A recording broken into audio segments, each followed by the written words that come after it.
Hello? Hello? Oh. Hello? Oh, I'm using the day overlay. Whoops. Hi, chat! I haven't streamed in a while. Hey, how long have I not streamed for? Not too long. I've been on... Not a break. I've been doing work, but offline. Hey, guys!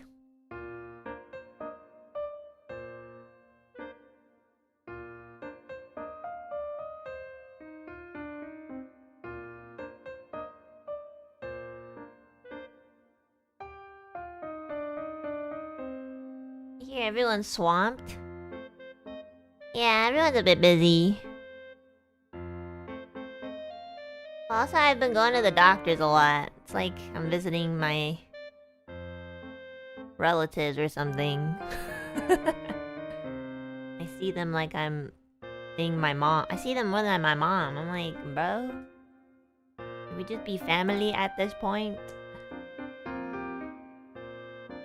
Oh my god, I wanted to do a short Zasadon because I went to the doctors today and it was really, like, it was really stressful during the moment, but afterwards I thought it was funny. Also, I was gonna come home and do offline work, but I just got really mentally drained. So I didn't really want to do anything because life is hard. My life is so hard, everyone. So I was just like, well, if I'm not gonna work on recording, then I guess I'll just work.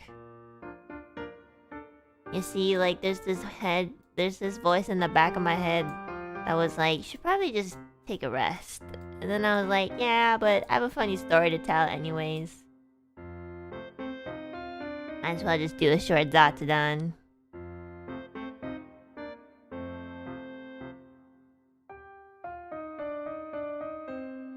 Yeah.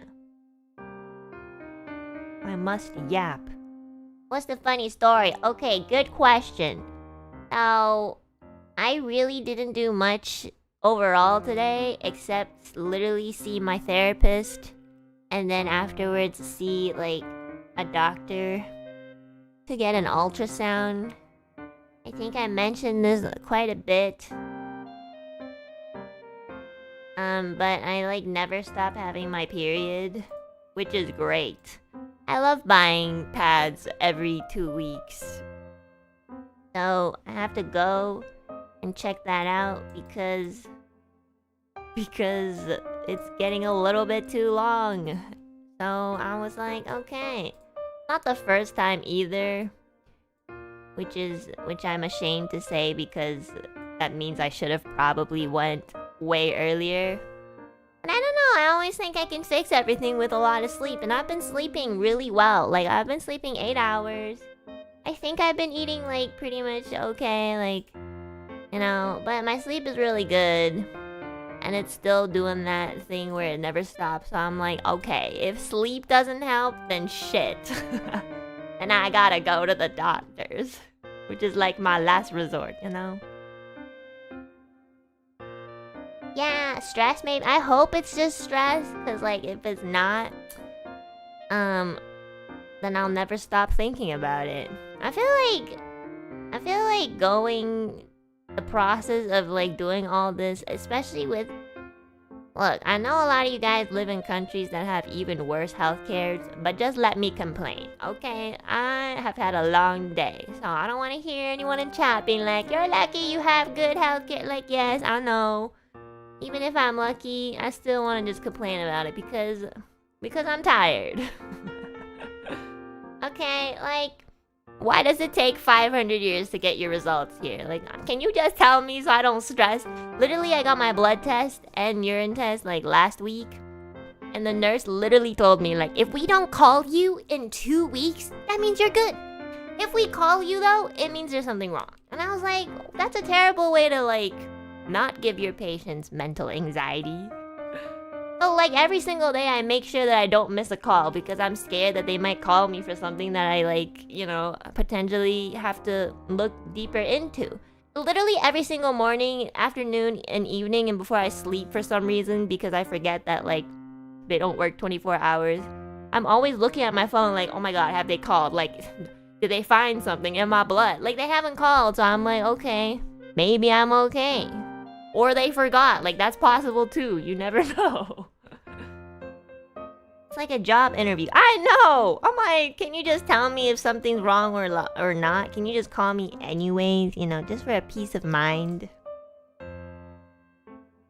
I just don't think it's a good idea to not call at all. I want to hear somebody tell me I'm okay. I went to the trouble of getting my blood drawn and, like, you know, peeing in a freaking cup. And I know it's not a big deal, but I would like to know if I'm okay and hear it from a professional. Like my therapist. Yeah. Like, you know, I feel like you can take maybe 5 seconds out of your time to just give a nice call and be like, yeah, don't worry, everything's fine. I just think, like, not calling at all and being like, yeah, well, if they haven't called, that means it's fine. Like, what if you forgot? You guys are always so freaking busy. Like, it's not, like, impossible that you'd forget. I don't know, I just think it's weird. You know, I don't have any experience working in, like, the medical field at all, so I don't know if there's people in the chat who are like nurses or doctors. Maybe you guys have a second opinion. I just think I would just like a little bit of, like, relief in my life, you know. It would help, you know.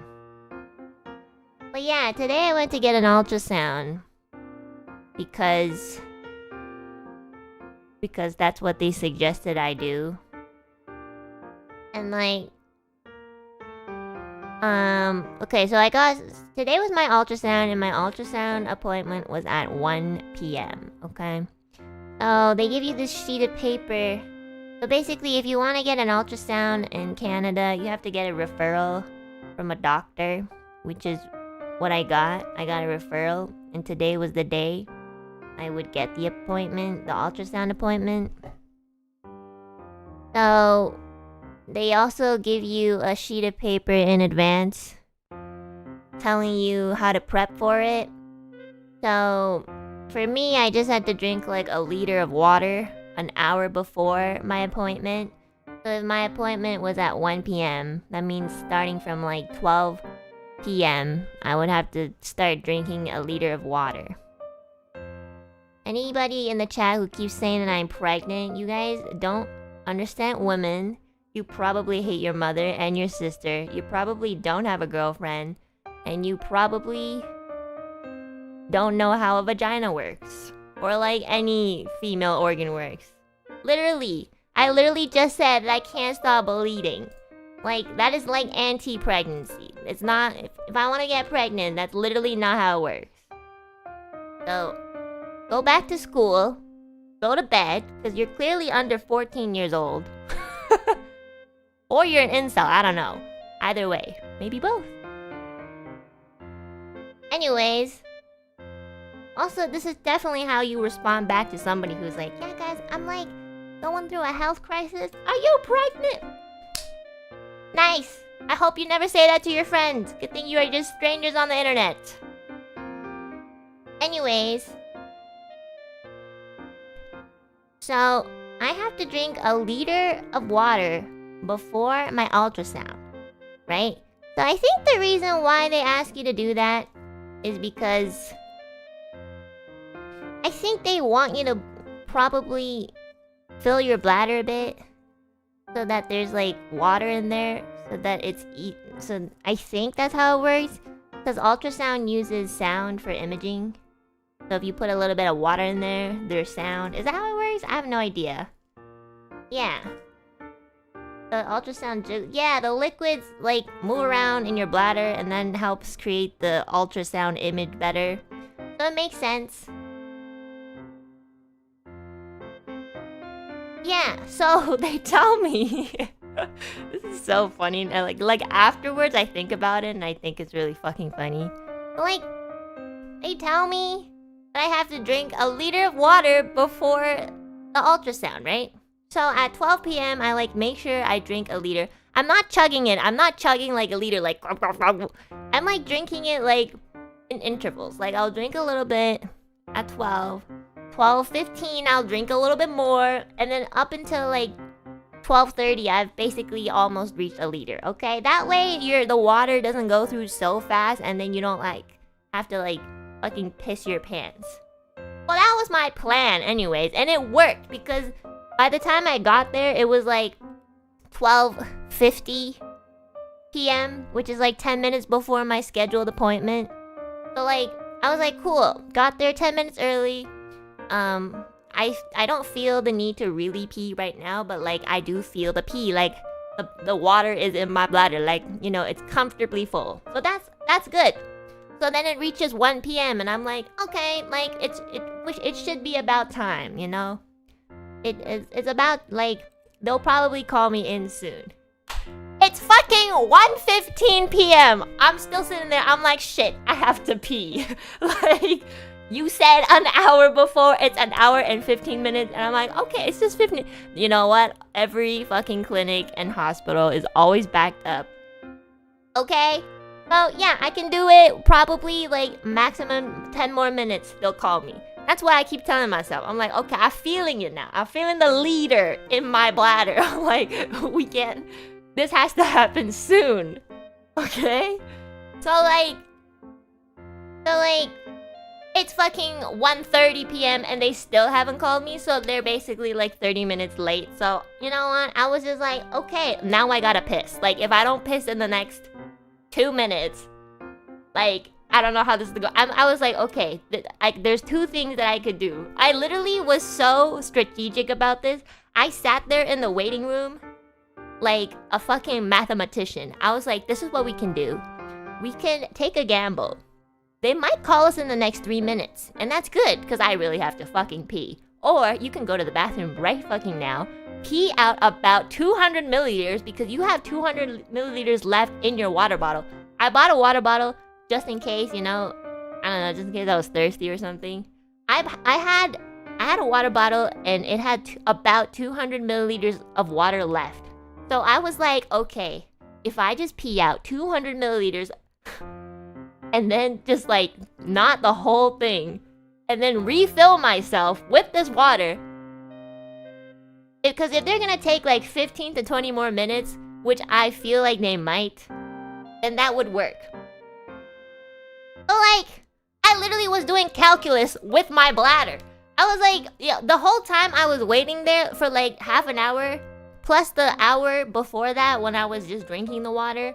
So basically in total, up until this point, I was holding my pee for an hour and a half. And you know, going in longer because they still haven't called me in. So, during this whole time, I was texting Babu and I was like, Babu, I really have to fucking pee. And Babu was just really like straightforward with stuff like this. She's like, just pee and then drink more water. And I'm like, I only have 200 milliliters of water. And then she stopped replying because she was busy with something. But I texted my bestie who, like, you know, loves going to the doctors. I texted him, I'm like, yo, bestie, how the fuck? Because I'm sure he's done an ultrasound. Like, he's done everything. So he's the professional. So I was like, bestie, how the fuck do you hold your pee? Like, before an ultrasound? And he's like, low-key, I am really good at holding my pee. Like, and I was like, okay, so you're just really experienced. And God hates you too. Like, you know, I wasn't really expecting a solution, but I just kind of felt like if I said it out loud, it would help me emotionally. And it really didn't, because like for the whole 30 minutes, I was trying to get my mind off of it, but my bladder was just kind of like a 2-year-old trying to get my attention. You know, I was watching Canadian politics on the TV, like trying to get interested in it and not really working. I was doing everything. I was counting sheep. I was fucking, you know, watching the news, which I never do. I watch the news, everybody. Like, I don't give two shits about the news. Like, all it does is tell me crime. But I was watching that shit because I just didn't know what to do. I really had to fucking pee. And they just wouldn't call me. Just say my fucking name, man. Like, there's so many old people here. Like, how long do these old people take to do ultrasounds?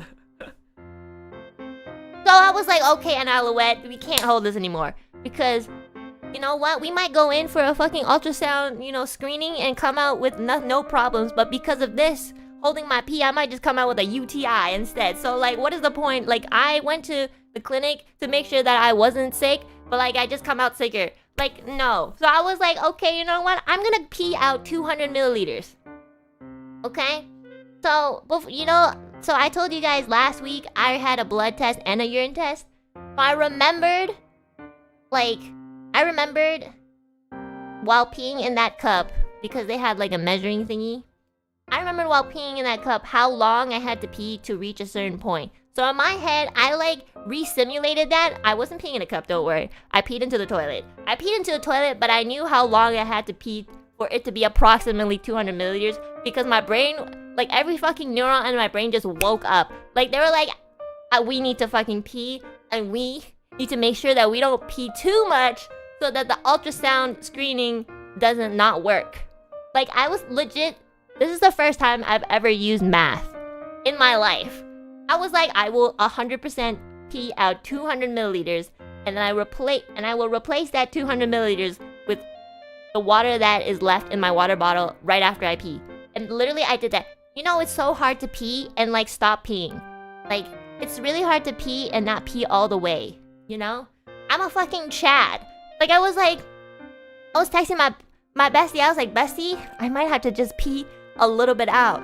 And he's like, you can't do that because once you start peeing, you can't stop. And I'm like, I can because I really have to do this. Like it's now because I know they're not gonna call me for the next 3 minutes. Like I have to pee. Or I piss my pants. Like there is no other way. Like I literally this is the only option I have. I have to pee a little bit and stop. That's literally the only option I had. I had to pee so bad, guys. An hour and a half! Okay?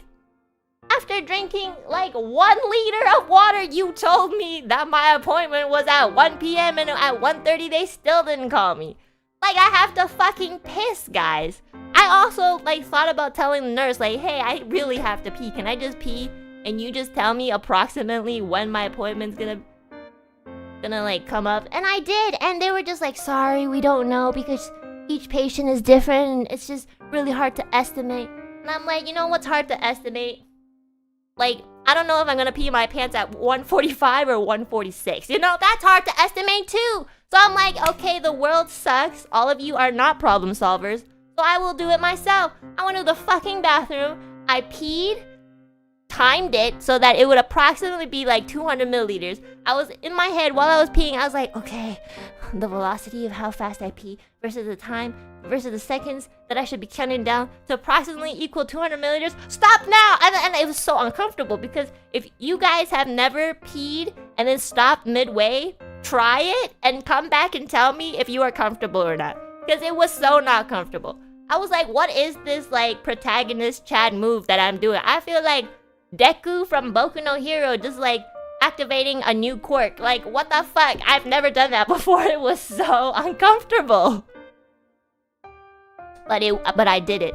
I did it and I pat myself on the back every single day from today. You know, I was like, what the fuck? What is this skill that I have? Like, it's crazy. Okay, so I peed only a little bit out and it worked. I was so much more comfortable. I could wait probably another like 30 minutes. And then I also drank like the 200 milliliters of water I had left in my water bottle, just in case it wasn't enough. Okay, I refilled myself. Okay, it's fucking 2 p.m. and they still haven't called me. Guess who has to pee again? I was like, hello, you are 2 hours late. Not 2 hours late, 1 hour late. I gotta pee again. Like, I thought they were gonna call me at like 1:50. But it's like 2 p.m., like 2:05 or something. I look at the time, I'm like, my bladder is feeling a little ticklish again. Like, it's not too bad yet, but it's getting there, you know? I was like, shit. Like, but this time I don't have any more water because I already drank everything in my water bottle. So I have to go pee it out a little bit, then I don't have any more to refill. You know, I'm really, really mudgiment, like serious about like having the exact 1 liter in my bladder because I don't know, I want the screening to be successful. I don't want to come back here because it's like, oh, sorry, like you don't have enough pee in your bladder, so we didn't get a proper image screening. Like, I don't want to come back and see all these old fucking people. I'm sorry, y'all stink and smell like old people, okay? I don't want to come back. I was like, oh my god, I have to hold it this time. Like, they have to fucking call me soon. It's like, we're like an hour late.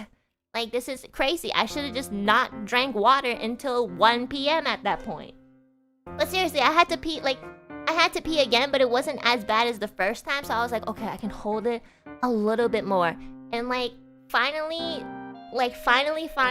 Jesus came down on earth and walked on water, because at 2:10 or something, the fucking nurse came out and like said my name wrong. She was like, Alouette, and I was like, oh my god, that's fucking me. I'm Alouette. I don't care if you get it wrong. I don't care if that's actually not me and you were asking for someone else. I don't care what the first name is. I'm going in. And she was like, what's your first name? I was like, what does it say on the sheet? Like, just in case, you know. I was like, if she was about to say another name, like fucking, I don't know, Jane or something, I would be like, yeah, I'm Jane. I'm Jane and I need a fucking ultrasound right now. She was like, oh, you're Enna Alouette, right? And I was, I said, yes, I am, please. I walked so fast into that ultrasound. I looked like I was like the most excited person to go into my ultrasound screening. Like, the nurse looked at me and she was like, oh, you're so energetic. I'm like, no, I really have to pee. I looked at her and I was like, I really had to pee. I've been holding my pee for almost 2 hours. Like, I didn't obviously tell her that I peed out a little bit, because like, that's just TMI, you know? That's too much info. So I was like, okay, I got this. At this point, like, you know, just remember I already kind of have to pee. So at this point, like, waiting a little bit longer and then actually getting into the ultrasound room and then like lying down and everything. Okay, like, I'm already on the edge of wanting to pee, but like, it's not too bad yet. So this lady, like, she's like putting this weird cold gel all over my stomach. And then she uses like this like weird, I don't know, you guys know what it looks like. Just like this stick thingy. And she like puts it against like the gel thingy. Okay. This fucking woman like presses down so hard. Like, she presses so hard. Like, I get it, it's your job. And you're just trying to see if there's anything wrong with like any of my organs. And I appreciate that. But oh my gosh, she like put so much pressure. Like, she put so much pressure on my bladder that I had to pee so bad. Like I didn't have to pee so bad until she pressed on it. And then I was like, shit. If I didn't anticipate, you know, the pressure of you, like, you know, putting that much pressure on my bladder, I would have literally pissed a little bit. Like, seriously, like, what the fuck? Okay? No, I didn't pee myself. I am like a fucking protagonist. Like, seriously, today was the most non-NPC coded moment of my life. I was like, there is no way in hell today I am an NPC. Like, I am not a Sims character today. Today I took control of my life like a fucking motherfucker. Like, oh my goodness. I did not piss myself. I mean, I did not piss my pants one time. I was like, I'm so amazed at myself. I must have like a really muscular bladder or something, because like, I was in so much like grievance. I had to pee so bad that I felt like I had to cry so that it could like, so I could somehow get some water out of my body. Okay? So like, she kept pressing against my bladder and I like really felt like next, if you guys want to experience what I experienced, like, hold your pee and then press against your bladder, because that's literally how it felt like. It was super uncomfortable. It wasn't painful, but it was like just really not comfortable. And I just really had to pee, like, the whole time. So this nurse was like, okay, I want you to breathe in and out. And I was like, okay. She's like, deep breath. I was like, okay. So I go like, and the deep breaths kind of help, you know, with, you know, feeling like you are about to explode from your pee, okay? So I kept doing it. I was like, I did it like about 10 times, and then the nurse was like, yeah, you don't have to do it that much, like just once or twice. And I was like, and I almost laughed, which made it even worse, because if you try to laugh while holding your pee, like, that's even worse. And I was just like, look, I'm breathing like this because I literally have to pee so bad. I just told her, I was like, whenever you're done, I have to go to the bathroom immediately. And she's like, oh, okay. And like this nurse was really nice, but she had like resting "you have cancer" bitch. So during the ultrasound, like, I was laying on the back of the monitor, And the way that she was looking at the monitor was so... It's like she looked really concerned. Like she had that... I think it was just her resting face. But literally, it looked as if... Like, I feel like her face was diagnosing me as if I had, like, cancer or something. I was so concerned. I looked at her face because I couldn't see the monitor. And she was just like... She was like... Like, tell me what's happening with me. Like, am I dying? Am I giving birth to an alien? Like, what is happening? Like, she wouldn't tell me, obviously, but, like, she just looked really, really concerned and stressed. And that concerned and stressed me. But then I had like another thing going on in my brain. I was like, shit, I wonder why she's looking at the monitor like that. But low key, like, I don't care right now because I gotta pee.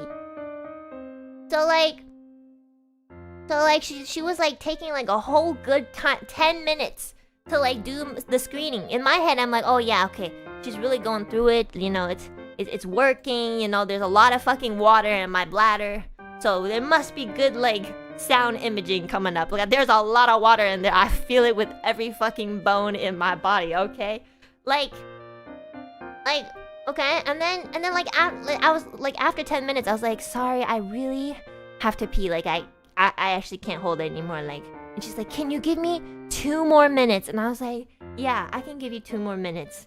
And in my brain, I'm like, I can't. I'm gonna piss myself. This is it, guys. I should have like thought this through and brought extra underwear. I'm so dumb, you know? I was like, I did all that calculus and the bladder thing, and I brought the water bottle just to like refill myself just in case this happened, and it worked. But then I didn't think I'd have to wait longer than this, and I was like, it was all for nothing. Like, in my head, the 2 minutes that she gave me, like, I was already like flashing into the future, like, that's so Raven. I was like, yeah, I already pissed myself. I see it. Like, it's gonna happen in like a minute. Okay? And then she was like, actually, there's too much water in your bladder. Like, can you go pee? Can you pee just like a cup out? I look at her, I'm like, you didn't tell me that like 10 minutes ago. Like, we did the 12-minute screening just for you to tell me that I have too much pee. I didn't know you could have too much tea. I thought that the more water you have in your bladder, the better the ultrasound sound. You know, liquid sound, like more water, more sound, more, I don't know, visible screen. I don't know how it works, but maybe you could have told me that a little bit earlier, because I was like really pushing through. I was like, damn, I'm really like pushing through today. Like, shit. Like, I'm really doing a great job pushing through. And then at the end, she's like, yeah, there's too much pee in your bladder. Can you just pee a little bit out? And I was like, you know, I was obviously relieved because I really had to pee. But I was just like, why didn't you tell me that, like, sooner? Like, no wonder she looked concerned. She couldn't see shit. Oh my god, we spent 12 minutes in there not finding anything because I had too much pee. Okay, so she was very adamant. She was like, don't pee all of it out. And I was like, don't worry, I already did it. Like, I know that I can stop myself midway. She's like, yeah, but actually, I'll give you a cup so that you know not to pee over that. And I was like, okay. She's like, pee in the cup, and then like once it's full, stop peeing. And I was like, okay, that's a good idea, because that's a good way to measure. She takes like an extra 5 minutes to find a paper cup. Like, I swear to God, she was going through like the stock room as if the paper cups were literally in the back left corner or something. I was like, how does it take 5 minutes to get a cup? Like, do you guys not drink water? Like, oh my god, literally, I like was watching the time, guys. It was legit 5 minutes. I was waiting for 5 minutes for the woman to get a cup. She came back with a cup, and you know what this woman told me? She's like, but pee quickly. And I was like, what? Get the cup quick. You know what? Considering the amount of time you took to fucking get a paper cup, I can definitely beat that record by like, I don't know, a minute. Because I don't know, I've been holding my pee for almost, I don't even know. I feel like I have a UTI now. Like, thank you. So like, she gives me this paper cup and I pee in it, and then I make sure I stop before like, you know, before I reach the brim of the cup. And it worked. I felt relief and I was happy. I was like, oh. I looked into the mirror and I was like, I'm gonna kill myself after this. Like, I don't care anymore. I legit looked into, I fucking peed into a cup again. Like, I haven't peed in a cup ever, but last week was probably maybe my second time. And then I was like, I can't believe I'm peeing in a cup again. Like, what's happening? Like, 2 times in a month? Like, am I dying? Like, somebody tell me something, please. Just tell me. I don't even care if I am dying. Just tell me that I am, okay? Like, what is happening? I pee in a cup. And then I was like, and then I dumped it out.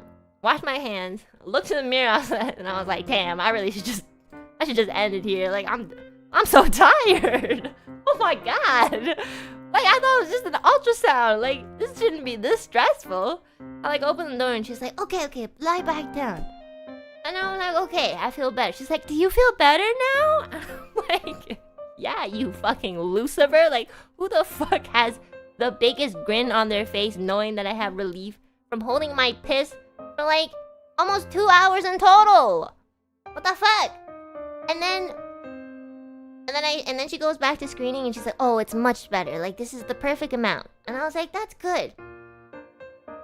And then, like, I don't know why, because the whole time that we were doing the screening, like, there wasn't any sound. But for some reason, like, midway, sound started coming through, and all I could hear was, like... And then her fucking face, like, she went back to her, like, resting you have cancer face. Like, oh my god, can you stop making that? Please, can you guys train the nurses for a better poker face like this? Like, I'm not even joking. Like, if you want to take mental health seriously, this is a big step. Like, I don't want mental distress. Like, I want you to look at that monitor and be like, yeah, everything's great. Like, even without telling. I just want you to express that through your face, even if it's not true. You know, like, this resting you have cancer face was killing me. Like, I'm not even being dramatic, chat. Like, her face looked like, oh my god, like, you're gonna die next week. Like, seriously, that's literally how she looked like. And I was just really, really scared. I was like, what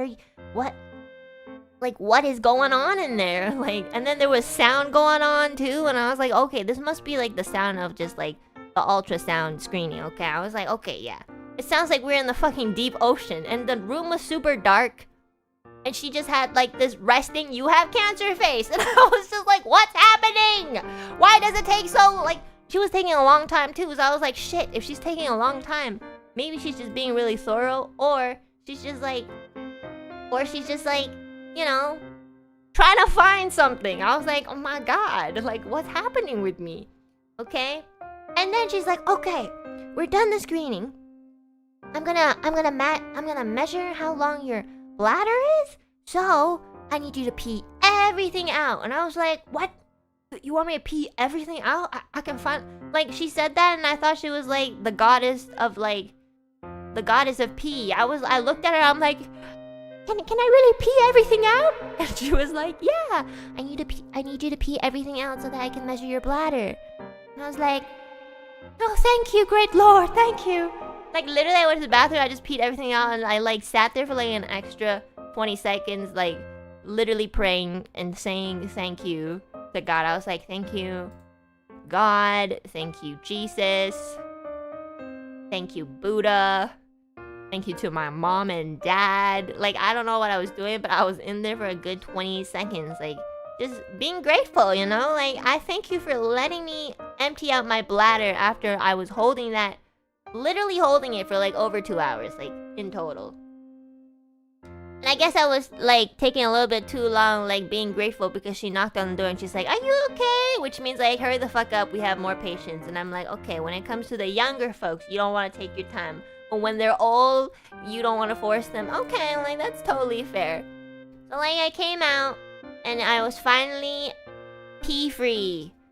So I was happy, laid back down. She continued the screening, continued the fucking resting face, you know, resting bitch face, I guess. And then we finished. And, you know, I was like, you know, she had that same face the whole time. So I was just like, do you think, like, is everything okay? And she looks at me and she's like, I'm legally not allowed to tell you that. And I'm like, okay. I literally went through, like, so much hell. Just to like, I get it, because legally nurses are not allowed to diagnose you. Like, I know the rules. I know the nurse isn't supposed to tell you, you know, the diagnosis. But I just wanted to know if I was okay, you know?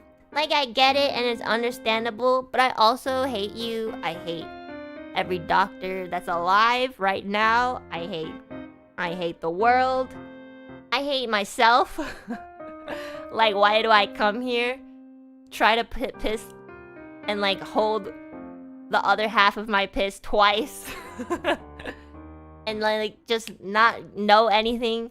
So I you know, I was like, okay. I was like, okay, alright then. I guess you can't tell me anything, otherwise you get in trouble. Even though I low-key would probably just appreciate it if you told me, like, if I was okay or not, okay? But I guess they can't tell you, and it's, you know, against the law, which you should always follow. So I was like, nice. But and it's so funny because after you do these things, I always think that after you do any sort of tests, you always follow up at the register or the concierge or I don't know, the front people, you know? The people at the front, you know, when you like register, when you come in, I feel like you just have to kind of let them know that you're leaving. Nobody gives two shit for some reason. Like when you're done the blood test, when you're done the urine test or like the ultrasound test, like they just expect you to walk out like you're done. They don't tell you anything and you just go out of there not knowing if you know, potentially have a disease or not. Like I don't know how most people operate, but when I'm done doing tests and I don't know what the fuck like is wrong with me, I feel really drained emotionally and mentally because I literally went through all that and I still don't know what's going on, you know? And you know what? I don't understand it, but it's just how it is. But I went to the front desk and I was like, "Hey, I just finished my ultrasound and I just want to know like how do I get the results?" And they're like, "Oh, we're gonna give it to your family doctor." And I was like, well, I might have to I might not be around, you know, soon, so would it be possible to like give it to me directly? And they're like, "Yeah, we could do that." And then like that's literally how she spoke. She was just like, "Yeah, we could do that." And I was like, "Yeah, how?" Tell me. Like, hello, you're at the front. Like, tell me how you're gonna do that. Like, you're saying it as if it's obvious, like, how you're gonna give it to me. Like, I don't get it, you know? And they're like, so I was like, so do you guys email me or call me? And just like, "No, you have to pick it up."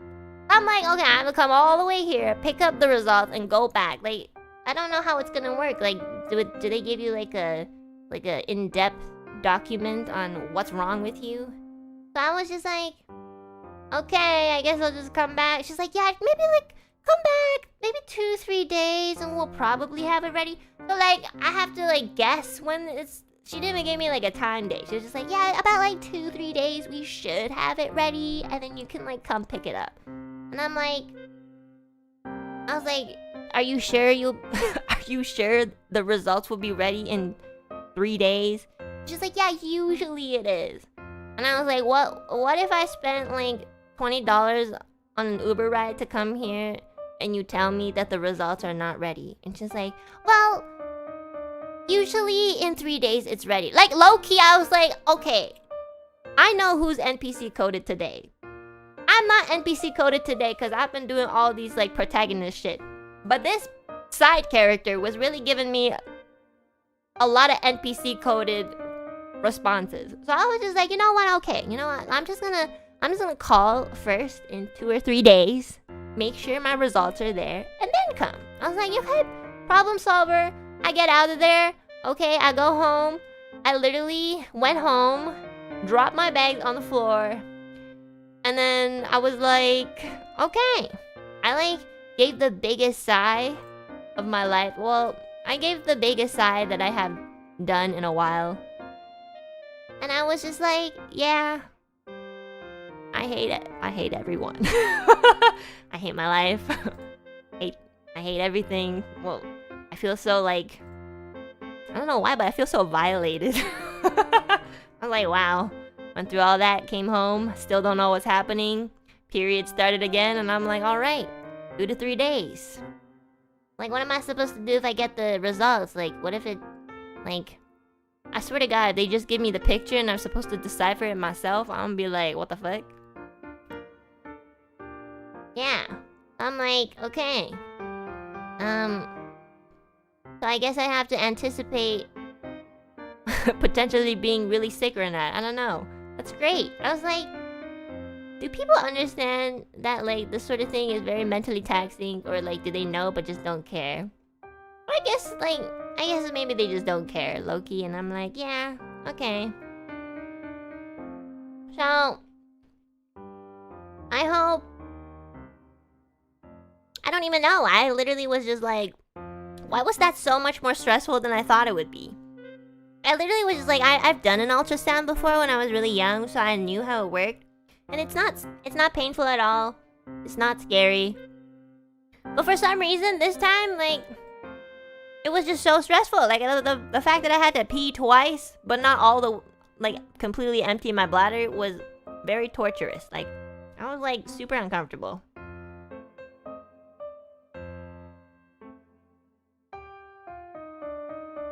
I can't believe I did math. I should go back to my high school math teacher and tell her this story, even though she possibly will not remember me. And be like, yeah, I feel like I deserve at least a 70%, you know? So, yeah.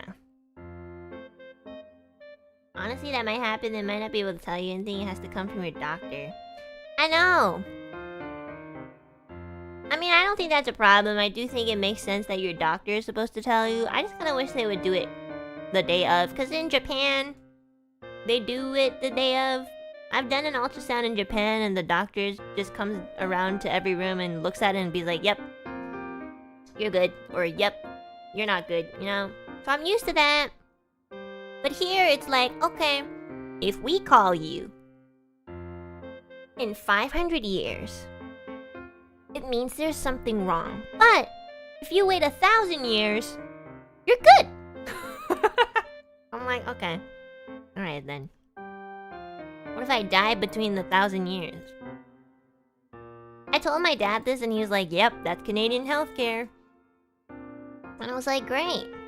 My dad told me the story of like one of his friends who used to live in Canada was pregnant.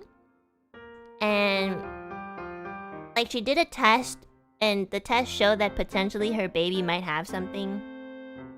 So, like, they had to do another test.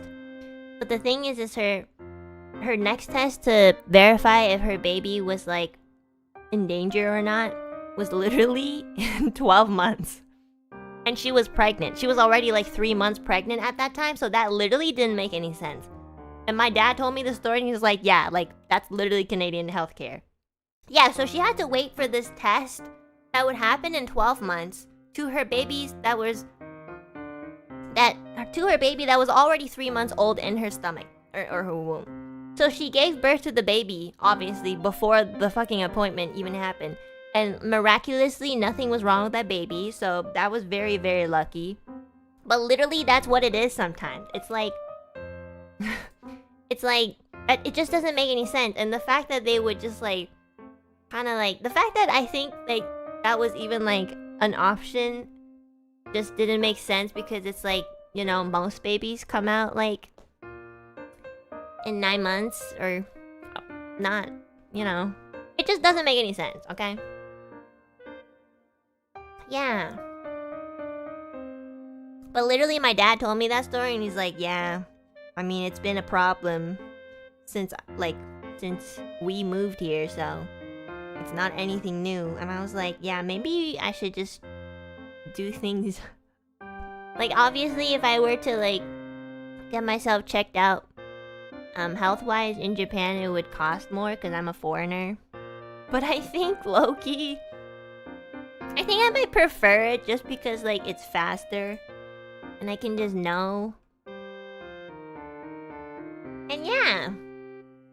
I think I just might prefer it. So, although I appreciate we do have all these opportunities in Canada, this is my PR answer.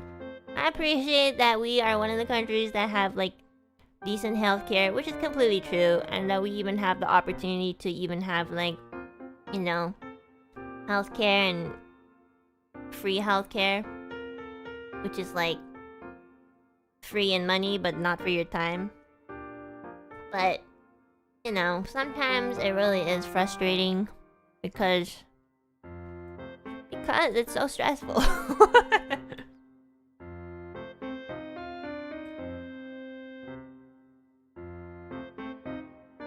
We receive the results on the same day or the next day in China. Yeah, I know, in Japan it's the same thing too. I don't know, it's just like sometimes a lot faster.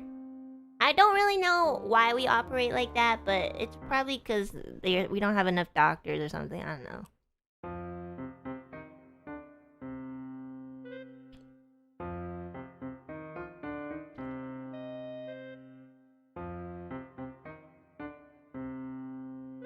There's probably a lot of reasons. It's just like a big flaw in the system, as every system has.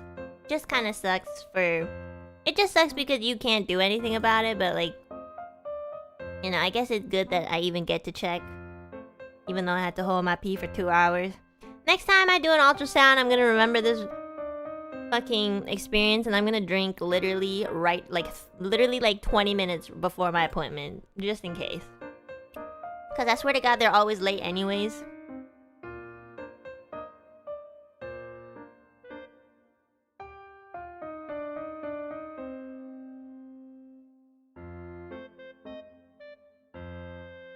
Anyways, that's my ultrasound rant. I hope you guys enjoyed it. I thought it was pretty funny afterwards, even though in the moment I wanted to kill myself. Or piss myself, which is more accurate, I guess. But yeah. I can't believe I literally drank a liter of water and they're like, it's too much. What the fuck? So actually I can do math, but you can't. That's weird. Okay. I also asked the nurse if I had a big bladder. And she was like, I think your bladder's like an average size to like your body size. And I was like, okay. I just wanted to know. I always thought I had a small bladder. It's not small.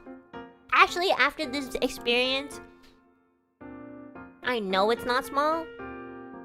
Because I held so much pee for so long. Like, I really exercised that muscle today. Like, I went home and I was really proud of myself. I was like,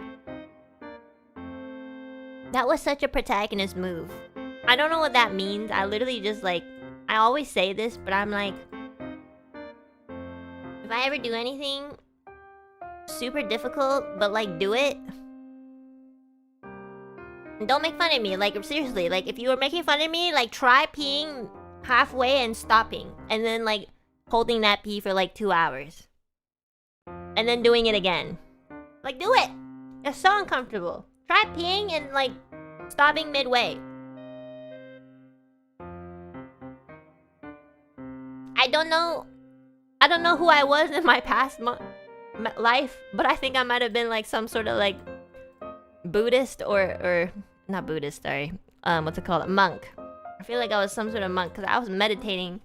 I was watching the fucking Canadian politics news and meditating at the same time.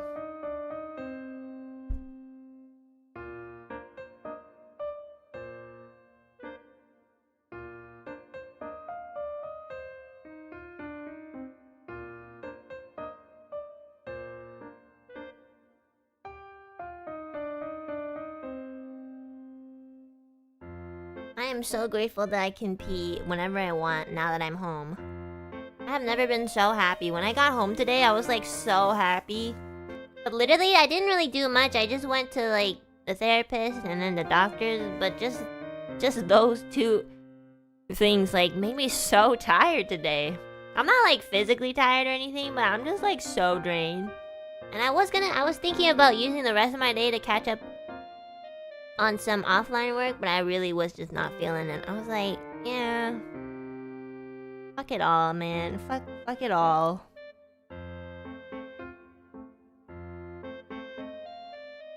I went home and I watched Boku no Hero. Cause I'm trying to I didn't watch season 6 or 7. So I'm kind of catching up on that. So, that was nice. Yeah, that's literally all I wanted to talk about. God's favorite comedy show, everybody. You're welcome, God. Hope you had a nice laugh episode today. I remember laying on the fucking nurse bed, holding my piss and being like, damn, this is so fucking funny. Except it's not right now. For me.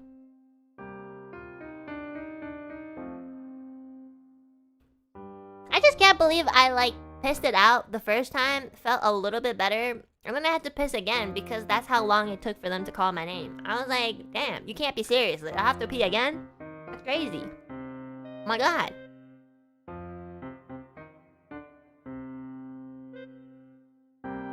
But yeah, I hope it's really nothing too bad. I'm praying that it's just chronic stress. Even though that's kind of bad too.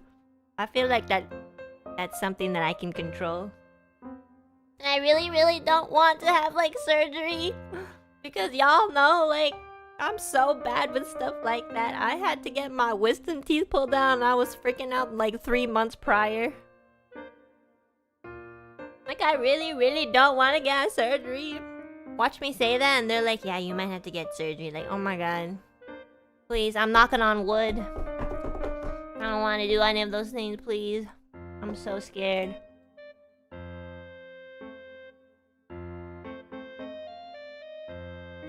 I just hope it's nothing like... I regret stressing so much. I know it sounds really silly and I still do it and I'm doing it right now. But like... It's only up until the moments where you're like, oh shit, I might actually... You know, I might have actually like... put my body in a unhealthy position is when you start thinking, man, I should really manage my stress better. I should really take care of my health better. I should really sleep better. But by the time you think that, it's already kind of too late. So I'm just hoping that it's not. You know? It's really until you feel... It's until you have to do all of this where you start registering shit. I'm not a kid anymore where I heal in a day, even though I still do heal in a day. But like, it's just like, I gotta take it more seriously and nobody's gonna do it for me anymore. I literally have to hold my pee for that long. Stress can be due to external factors. It's hard to control your response. It is, but it is your response, so you do have some control over it. And it's true. You know? Like, that's one of the only things you can control more. Like, you might not be able to control your external factors, but you can control to some degree your response. And yeah, sometimes like I'm not really good at it, because when I get stressed, I think about it all the time. Like the pee, like literally I couldn't stop thinking about peeing for 2 hours.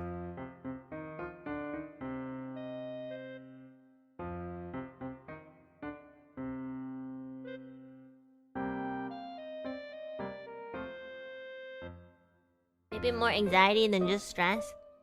I guess I feel like anxiety is just like also another form of stress too. I think stress is just like the vague thing, like the vague word for anything that makes you uncomfortable or negative, you know. It sucks.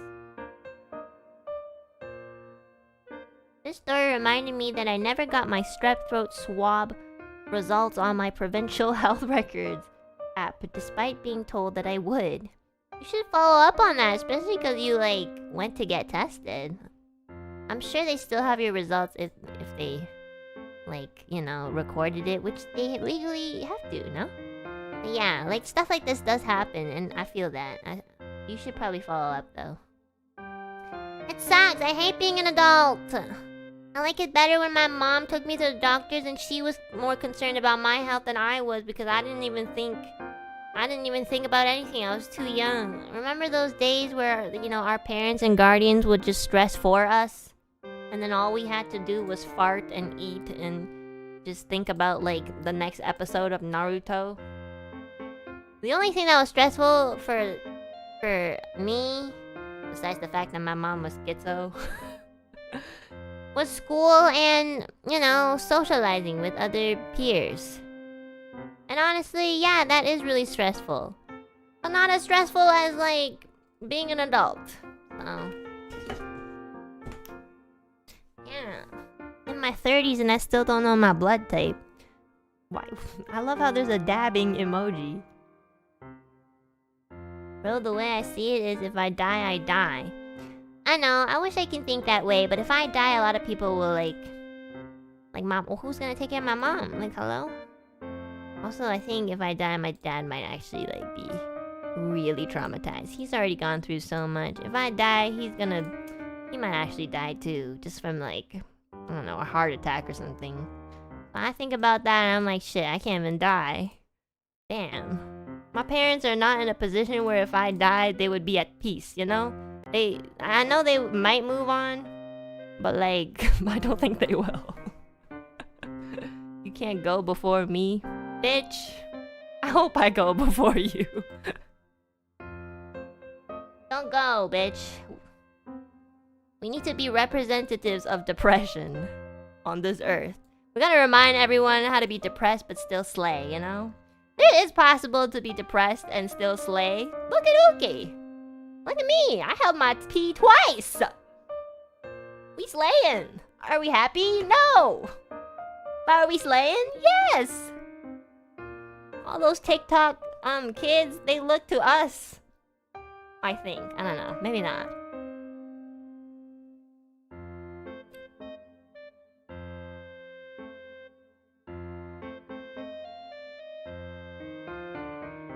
That's literally all I wanted to talk about for the Zatsunan. I was like, yeah, I literally just want to tell you guys how long I held my pee. My grievances today. I'm so dramatic. But also, I literally remember lying there and being like, am I being dramatic? Maybe I'm just like psyching myself into thinking I need to pee. And then I really tried to pull myself outside of my vessel. And then I thought about it and I was like, nah, I gotta pee so bad. I literally tried to give myself a chance to be like, actually, am I being dramatic? Let me just try to pull my conscience out of my body for like 2 minutes. And I couldn't because I really had to pee. So...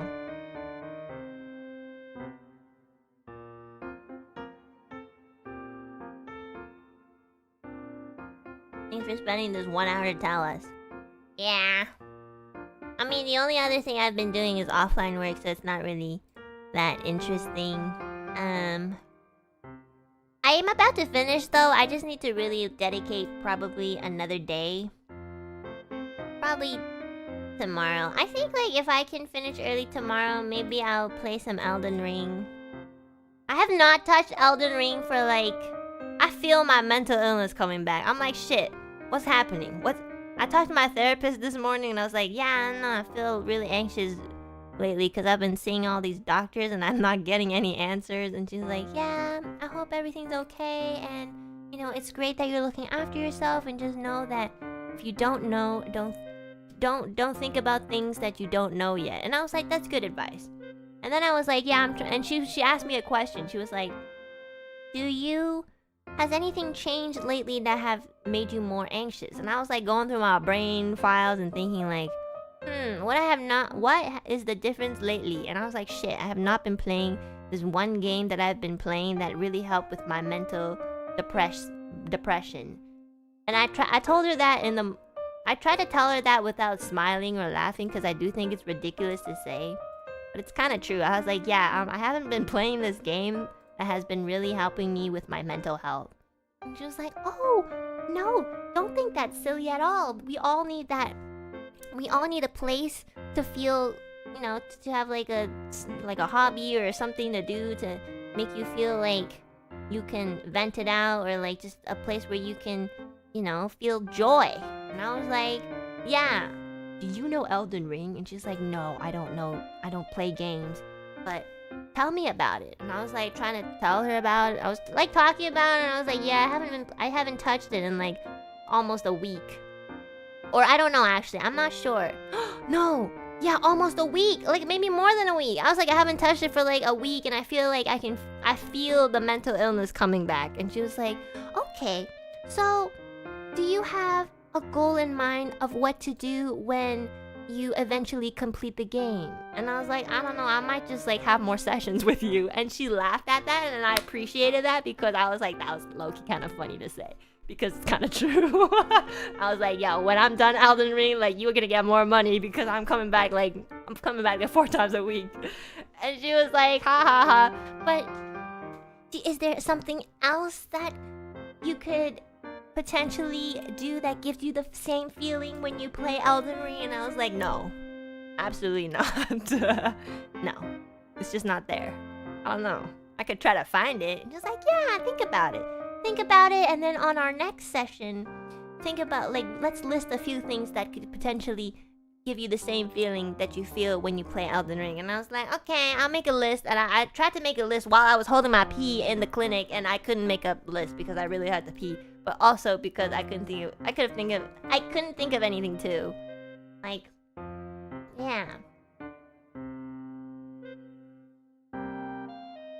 We're nowhere near the level of Elden Ring chat. I don't know, like, I hope Sekiro will give that same feeling, or other Dark Soul games, but I'm not too sure either.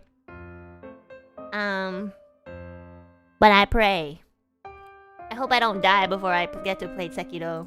That's all I can think about. I'm just also really dramatic in a way where it helps me cope.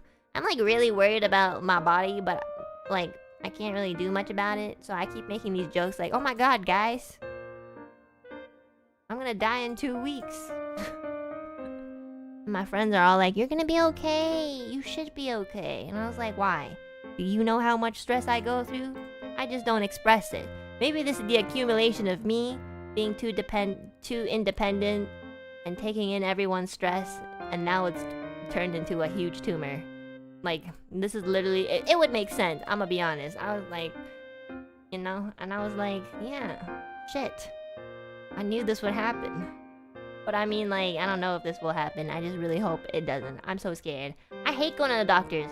I literally hate this so much. My dad also hates going to the doctors and hates, like, you know, getting results and stuff. Like, I feel like this is a genetic thing. We just hate it so much.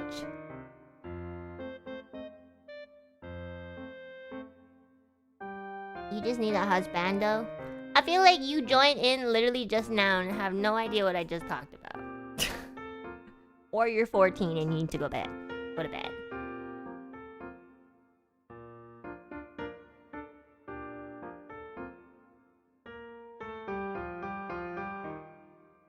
Everyone hates going to the doctors, I know. They have so much power.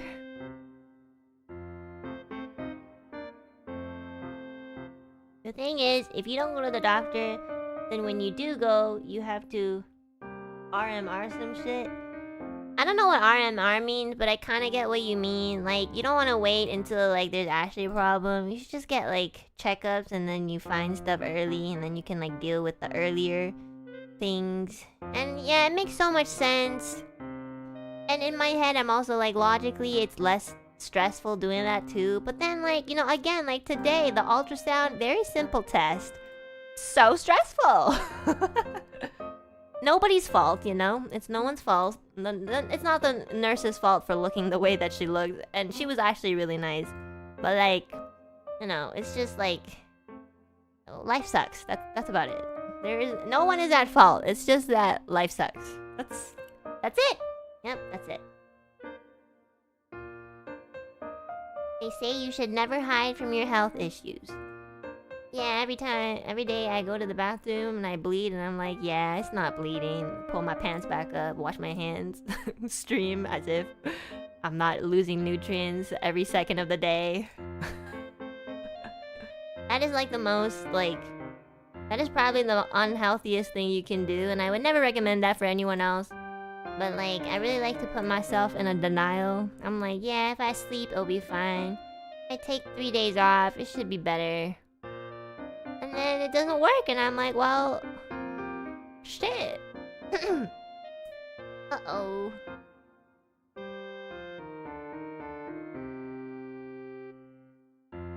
I'm not doing certain tests that involve putting things in exit areas. That's literally what my dad says too. He's at the age where he should be doing like prostate exams, and he just won't do it. He's like, I'm not going to have somebody stick something up my ass. And I'm like, yeah, but you should. Plus you pay for the insurance, so it's a waste of money if you don't. It's like, yeah, that's the only thing that's really pushing me to go, but I just hate doing that. And I'm like, Dad, like, I know you hate doing that, but I want you to be around longer. And he's like, I know I'll be around.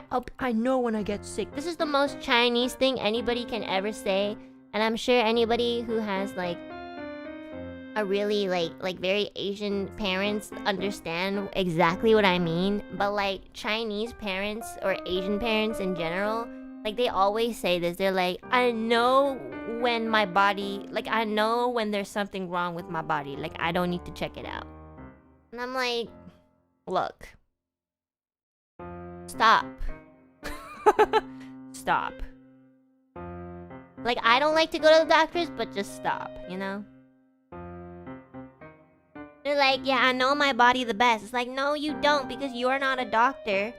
And I know you push your kids to be doctors, but what is the point of pushing your kids to be doctors if you won't even see the doctor yourself? Not only are you trying to, like, overpopulate doctor occupation, but you don't even give them clients or the money. So you just want... You want the money, but you're not contributing to the cycle that you want your child to become. Hypocrite?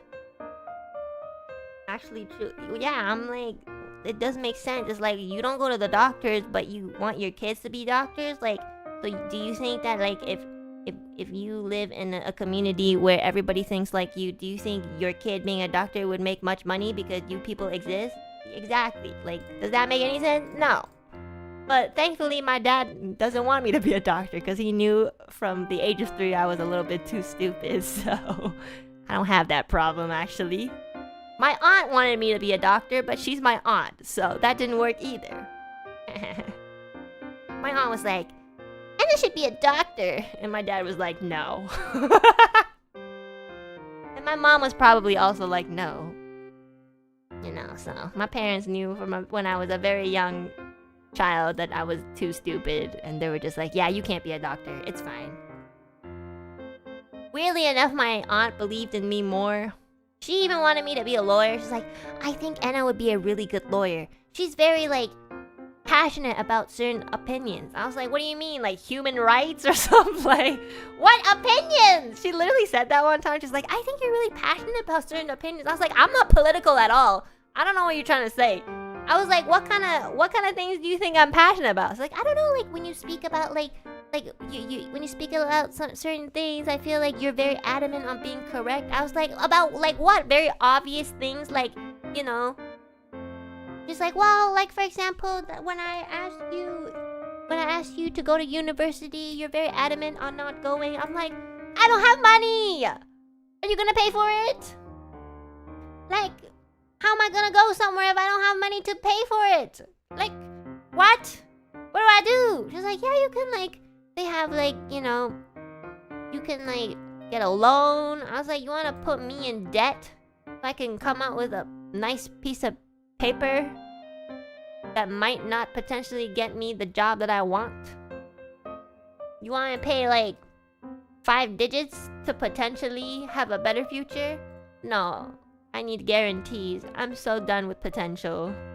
Potential is just cruel hope. I just want guarantees.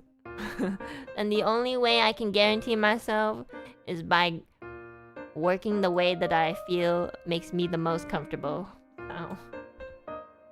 And that might just be like grinding every day, but at least I know I have, you know, food on the table as my next meal.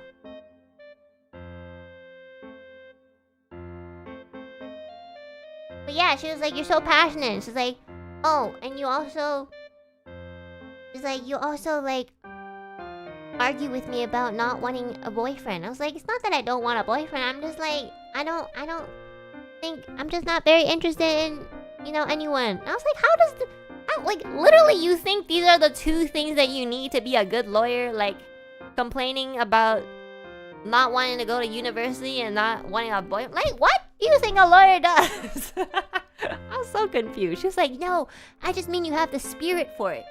I was like, look at every lawyer that you know and count the amount of hair they have left on their head, and then come back and tell me if I'm gonna have the spirit. Like, I'm sure when they entered the lawyer world, they had spirit too, and then that spirit breaks. Just like, you know, just like when you turn 13, your spirit breaks a little bit because you're like, oh shit, nobody knows what they're doing. I don't know what I'm doing. You know, it's like when you grow up and you're like, shit, I might actually be ugly. You know, it's like that sort of thing. It happens to everyone, and it happens to lawyers, and that's why they're all miserable, and that's why you're miserable, and that's why I'm miserable. Like, yeah. But if you want me to be a lawyer, I could try. Like, honestly, if I'm gonna be a lawyer, I feel like nobody would take me seriously because of my voice. Like, I'd start talking, and I'm sure some petty-ass lawyer on the other side would be like, first of all, thank you for your squeakiness today. No, I really do think that, like, if I were to actually be a lawyer, people wouldn't take me seriously because of how I sound. And, you know, there are some very snobby lawyers who would probably point that out. Like, you know, my voice. I can see, like, I've seen it in Law and Order, so it must be true. And I'll be like, look, I know my client has murdered 10 people, but they've changed. You know, I don't know. I don't know how to be. See, you want me to be a lawyer? Like, I'll be a terrible lawyer. Have you been in jury duty? No. I think I was supposed to actually go, but I didn't go.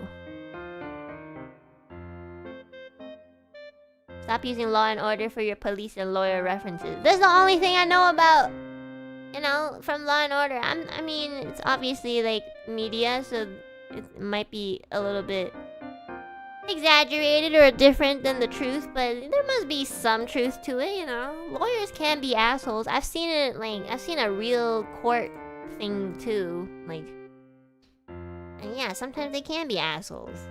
I mean, if you're in a field where you have, like, any sort of power, I think you do have to be a little bit of an asshole. Like, you don't have to be a complete asshole, but sometimes it shows. It makes sense. You get, like, heated or something. I would never feel safe if you were my lawyer. And I don't feel safe being your lawyer either, so it works out. I don't want to be a lawyer.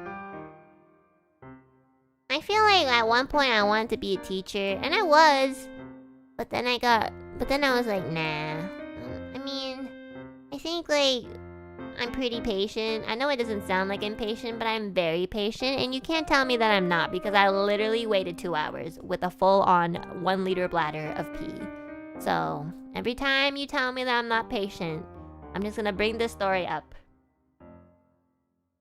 But yeah, at some point I wanted to be a teacher, and I did get the opportunity to be a teacher.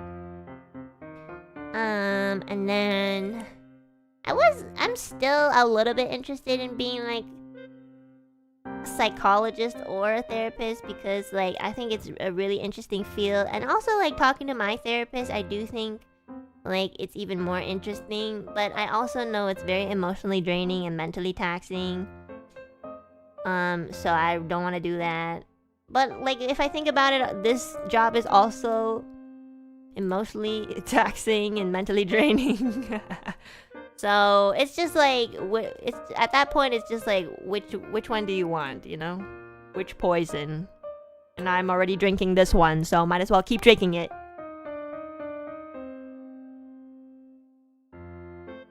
Have a good taste of the internet, so at least I'm used to this flavor.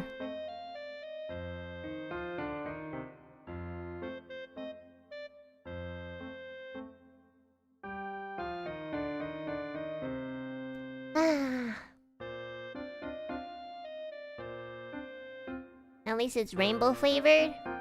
What does rainbow flavor even taste like? What would rainbows taste like? If rainbows could have a taste, what do you guys think it would taste like?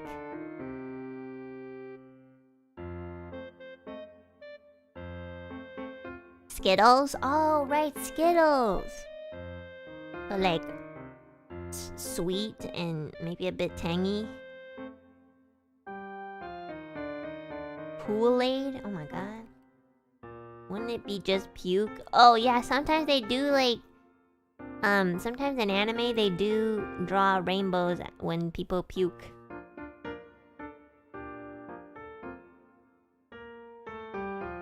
If you mixed all the colors, it would be black and gross.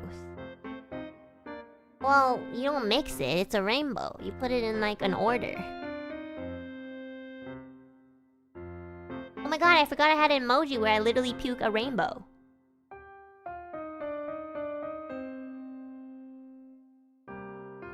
Yeah, okay, anyways. I guess another thing I wanted to talk about was Boku no Hero. I've been binge watching it whenever I can and when I'm like taking a break and stuff. So I'm like all about to finish season 6. Don't talk about season 7 because I haven't watched it yet, okay? I haven't watched it and I haven't read it. But like I am pretty much done season 6. And actually I want to talk about Endeavor. You know, I'm really interested in his character. He's not my favorite character, but like he's very interesting because like, and I'm so interested in Endeavor that like sometimes I look up videos of people like deciphering his personality and stuff like that. What do you guys think about Endeavor? Like just like in general, what do you guys think?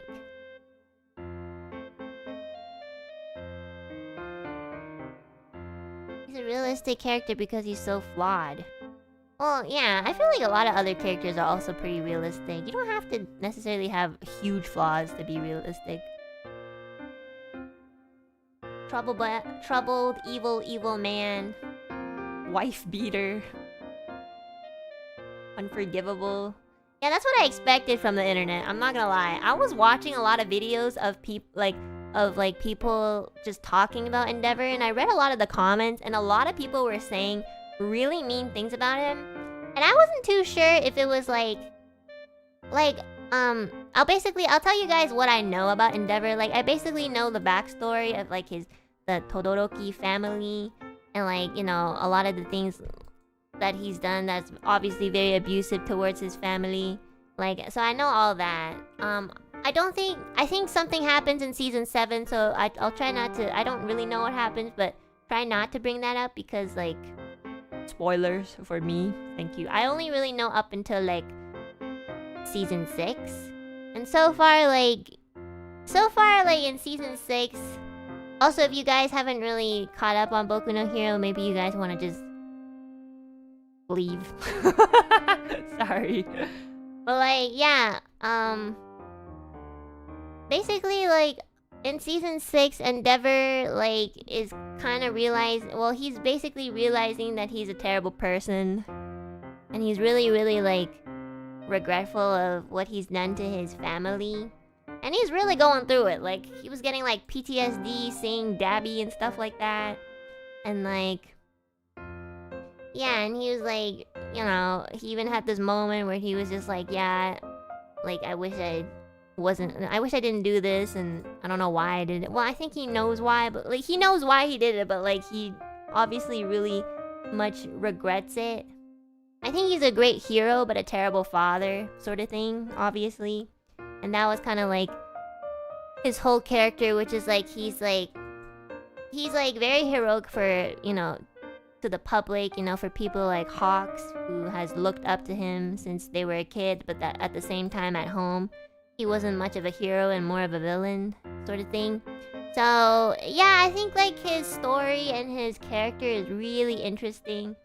So I watched a lot of like people talking about like his timeline and his lore and stuff like that, and just kind of like deciphering like his personality.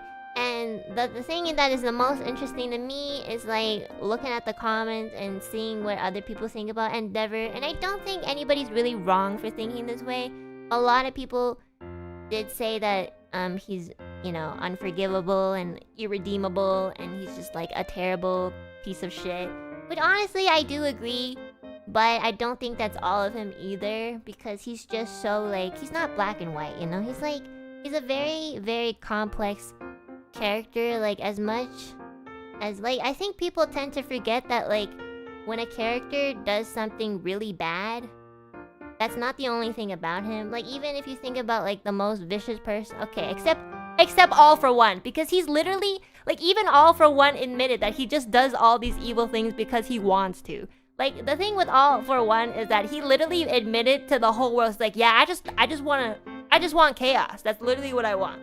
So like for him, it's literally just pure evil, and it's very rare to have a real person be like that, which is why like you know, he's not like All For One, the character itself isn't super duper relatable because like it's very rare for people in real life to just be like, I mean, unless you're a psychopath, which obviously All For One is. You know, he's just a psychopath who like has no empathy and just wants chaos in the world. But like, even if you think about like, you know, what's his name, Shigaraki, the guy with the hands on his face, you know, that guy, Tomura, right? Is his name Tomura? Shigaraki Tomura. Yeah. Even if you think about Tomura, like he has a really sad backstory as well. But obviously, like having a sad backstory doesn't justify like all these terrible things, and it's the same for Endeavor too. Like, even though he's like going through it right now, like in season 6, or like right now, as in the season that I'm watching right now. Even though he's going through it, like it doesn't justify, you know, him, his abusive behavior towards his wife and his children back in the day, because obviously it affected his kids a lot. It affected like his kids a lot and also his wife. But I do think that, I don't know, I also have a really bad distaste for the comments that were just kind of like saying that that's all he was, because it isn't. And I feel like if like this would be the exact same reaction if it was a real person as well, because we see this on the internet all the time. But like when someone does something bad, and I'm not justifying it, but like this is what I mean, it's like when you try to tell people that not everything's black and white, and that like, you know, like when you tell people that in general, the first thing people think of is that, oh, you're trying to justify them. Like, you don't have to, it's not always, just because you're not thinking that this person should die immediately doesn't always mean that you're justifying what they do. Like, it's possible to not want someone to die because they're a piece of shit. And like, you know, it's possible to feel like that. You know, it's possible to be like, yeah, you're a terrible person, but I still don't want you to die. Like, I feel like for some reason, a lot of people, especially younger people on the internet, think that like when you say things like, oh, you know, that's not all he is, and you know, he might be irredeemable to like his children, and that's really fair and stuff like that, but he's more than just that, you know. For some reason, when you say stuff like that, immediately people just come to the conclusion that, oh, so you're okay with like an abusive father. That's literally not what it is. Like, I don't know why human beings are supposed to be so complex, but for some reason we choose not to be. And I just think it's so funny, because I saw so many comments of some people who had really good answers saying like, look, I think it's totally fair for people not to forgive Endeavor, but I do think that it's really great that he's feeling the regret, because it shows that he's human and he does have empathy and he's really trying, and he's even, you know, ready to be like not forgiven, and he doesn't want to be forgiven, but he still wants to be better. And I thought that answer was such a nice way to think about, you know, a character that's super flawed, obviously. And the replies to those comments were just like, yeah, so you're okay with like abuse? And I'm just like, I was like, what the fuck? What the fuck am I reading? Right, so like, I just think it's kind of interesting. Like, I think this is not too much about like Endeavor himself, but more like how people think nowadays. And Endeavor is like a good character to use to represent like how a lot of people think, just like off the surface, you know. So I actually don't dislike Endeavor. Obviously, when, you know, his backstory of how he treated his family came out in season 6, like, it's always kind of been hinted, but like in season 6 they really go through it. Like, I was like, oh shit, yeah, this guy had problems, but he like, in a very, very complex way, he did care about his kids, and that's good. But the way that he expressed it was terrible. Like, the way that he expressed how he cares about his kids was just goddamn awful. Like, it was so wrong. Oh my god, my phone just died. No!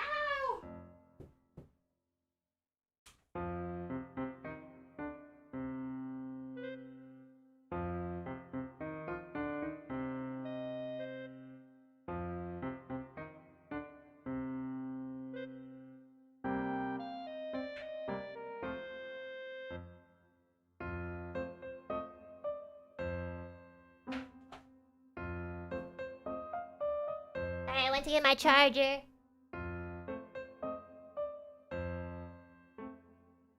Really charge my phone before every stream. Okay.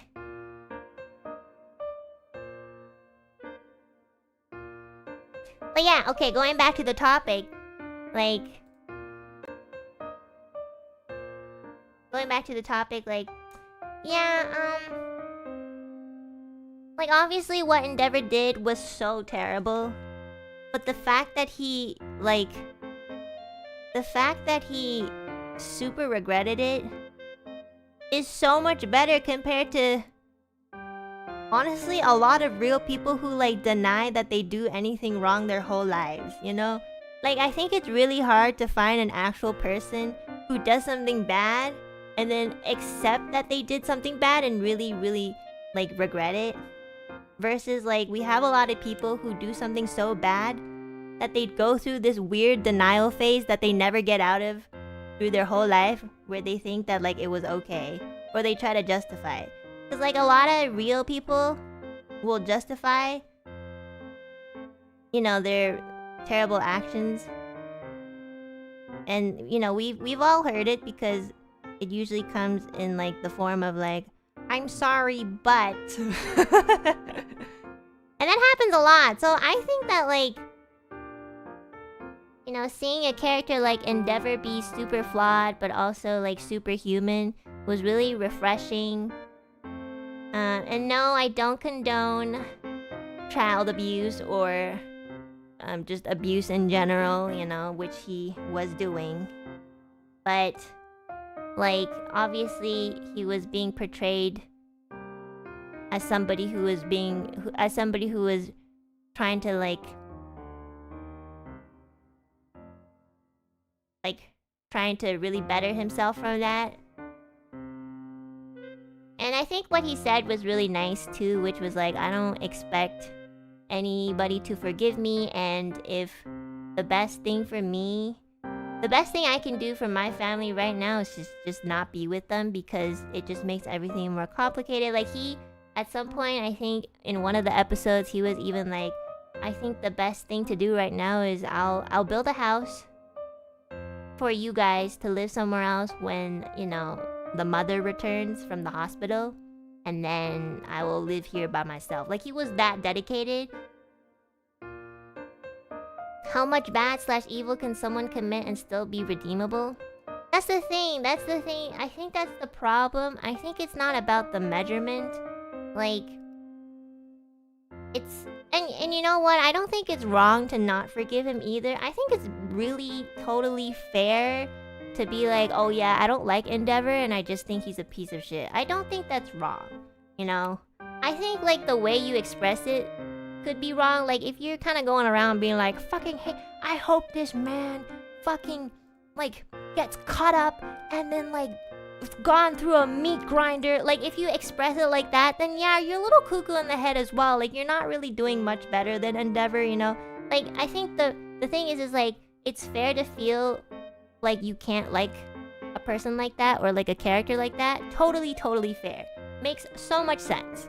But, like, again, the way that you express it is very important. And I think that's the problem with, like, the internet kids nowadays. They, like, literally will say things like, I fucking put this man through a meat shredder and I wouldn't feel any remorse. I'm like, bro, like, he didn't even do that to his kids. Like, you think doing that to him makes you better? Like, does that make any sense logically? Like, obviously, they're just saying that. But the thing is like... I don't know. When I was a kid, I didn't say stuff like that, so I just think it's weird. But yeah, I don't think it's the measurement. I don't think there's, like, a measurement of, like... It's just whatever you feel comfortable feeling. Which is like, oh, this person did something bad, it doesn't matter what level of badness, but it's more like just like to your boundaries, you know? Like if a character like that is like, you know, is shown to be abusing their family and you're just not for that, then yeah, obviously, like why is it wrong for you to like not like him, right? But I guess my point is it's just how you like express it that really is a turning point, you know? For me, I've seen a lot of... For me, abuse is not foreign, sadly. But, so like, you know, and it could go the other way too. I could have been a person who would like read Boku no Hero, come across Endeavor's story and be like, oh, this guy's disgusting. He reminds me of like, you know, the abuse that I went through, or like the abuse of like a situation I was in or whatever. But I'm just not like that. I'm more of the other side of the spectrum, which is like, oh, you know, like we don't really know Endeavor's backstory, first of all, so he might have learned it from his parents, or he might have gone through something to be like this, and then that kind of like, it's like he's like in the cycle of victim too. Like, this is how I grew up to really think. This is how I think about... This is my way of moving forward with like my concept of like why somebody might be abusive. And I usually like I've talked about this before, but like I think about this in a way so that I can move forward with my mother. So obviously it depends on each person, like how you are. And I don't think it's wrong either way. I think if you like Endeavor or dislike him, it's not wrong or right. But I guess it's just like, you know, gotta express it the right way, you know? Sometimes it's not the way that you feel that is wrong. It's the way that you say it, or the way that you like express how you feel that would be appropriate or not. So that was the part that probably bothered me the most in the comments. It's just like, you don't have to forgive the guy, but also you don't have to put him through a fucking meat shredder, okay? Like, you know, if you're gonna hate a character for being abusive, maybe also don't have abusive, like, tendencies as well. You know, it makes the most sense.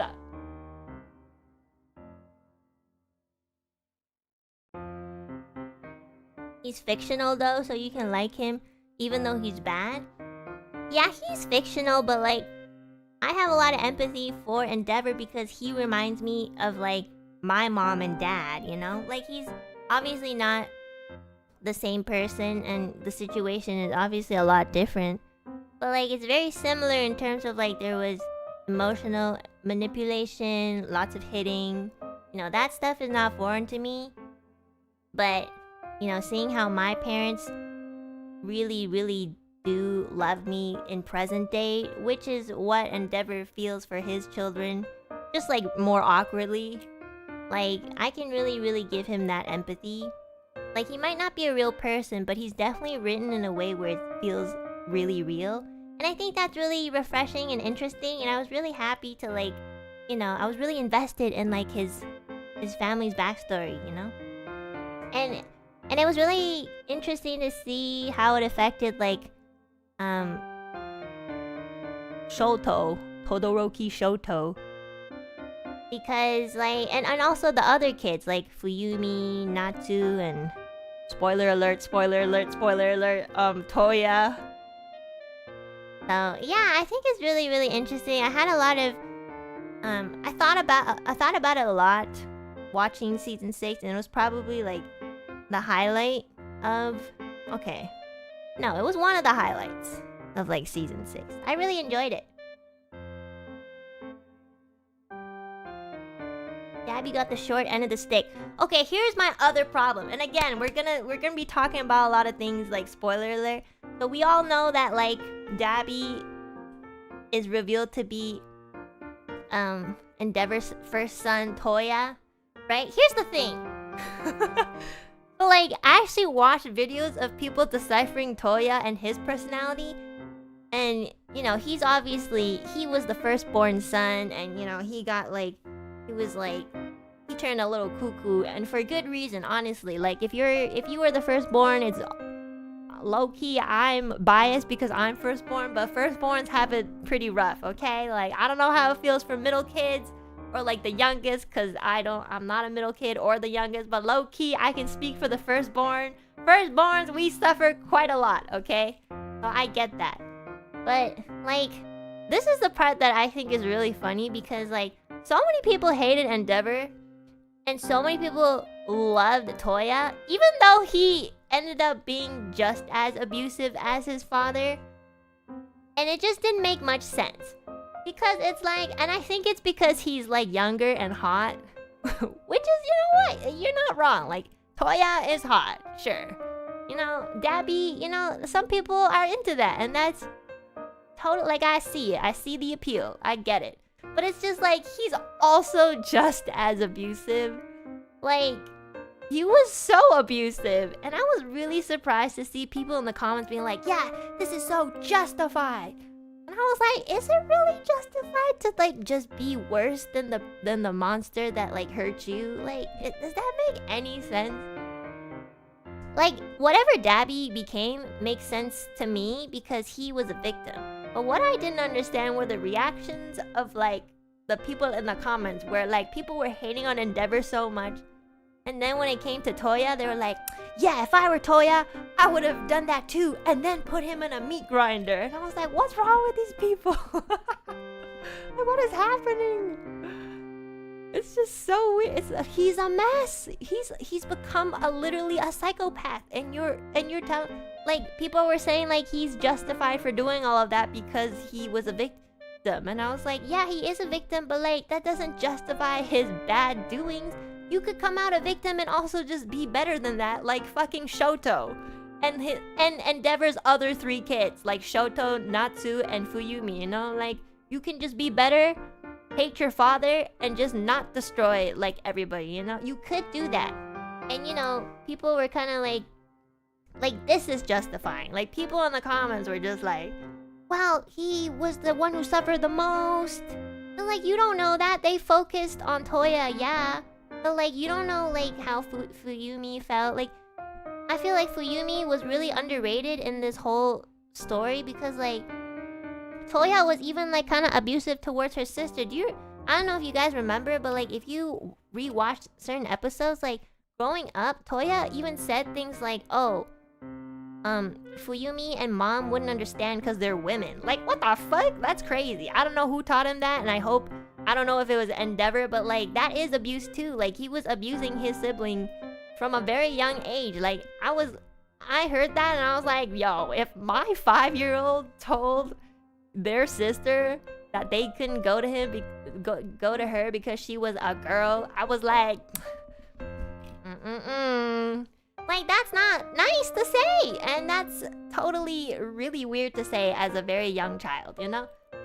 So, like, yeah, and you could, like, argue that he probably picked it up from Endeavor because he wasn't treating his wife well, so, you know, the kid going up seeing that, he probably thought it was okay to treat his mom like that too, and I was just like, okay, well, I can see where he learned it from, but still, like, Natsu didn't learn that. Shoto didn't learn that.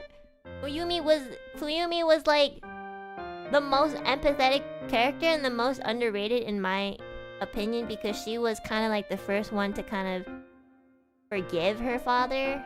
And again, people were saying like, well, she wasn't getting abused as much, but it doesn't matter because she was still there. Like, she had to watch everything. Like, she's the second oldest sibling, so she had to watch her older brother getting like smacked around, you know, emotional, and then she had to like look after her 2 little brothers. Like, everybody has, you know, you can't measure stuff like that, you know? You can't really just say so simply like this person was going through it more. Sometimes in anime it's harder to measure because they only focus on like a character, because like obviously if they're talking about Dabby, they're gonna be going into Dabby's perspective and not really like touching upon like Fuyumi or Natsu. So it's definitely, I don't think it's fair to just be like, oh, the other siblings didn't have it as worse, you know? I think, but I just thought it was really interesting that like a lot of people were actually justifying Toya's behavior. Like, that guy is gone. And he's gone for a reason. Like, he's cuckoo for a reason. But that reason is not good enough for, like... There should be no reason that's good enough as to why somebody wants to just destroy and ruin anyone or anything, you know? Like, that's just, like...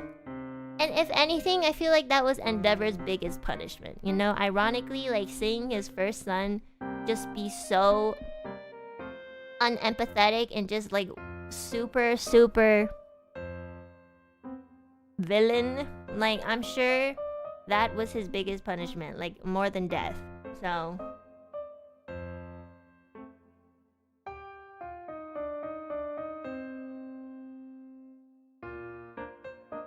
Sounds like justifying a serial killer for his childhood.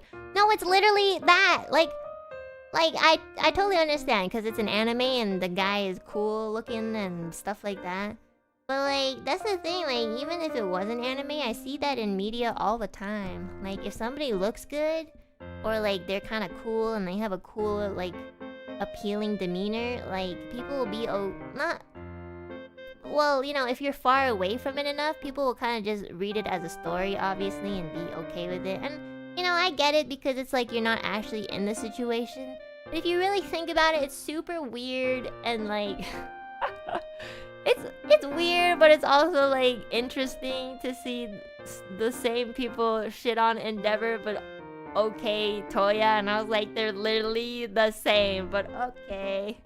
Alright. I feel like they should come... I feel like we should learn about Endeavor's childhood and then see what people think about it. Because I just think that, like, at this point, y'all don't know how to feel. Just because you have trauma doesn't justify your actions because of that trauma. Yeah, look at Deku! He has trauma from Bakugo. Like, this kid was getting bullied since, like, he was 3 years old. And he came out, like, super duper, like, nice. Like, too nice, you know? Deku is like the embodiment of getting traumatized by someone, but also just being like, I'm just gonna be a better person. Like, it is possible, okay? It is possible, everyone. It is possible to be traumatized and not come out a sociopath. It is very possible.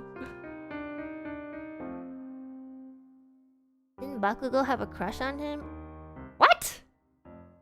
I think we're not reading the same manga. I feel like you might be on a different... I feel like you're not reading the same thing as I am. I'm not sure. I don't know. We are not talking about yaoi right now. I'm sorry. That's another stream. Also, if you ship Bakugo and Deku, you're messed up. I don't care. You're a weirdo. Calling y'all out. What the fuck? I know they're getting better. Like, their friendship is getting better, but still, nope. No, I just don't see it. I'm sorry. It just doesn't make any sense to me. Okay.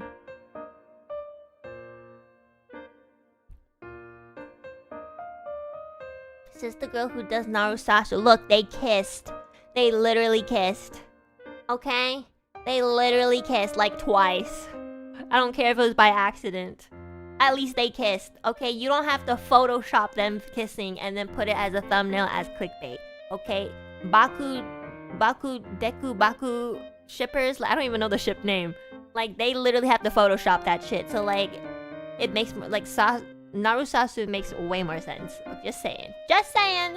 Just saying. Just saying.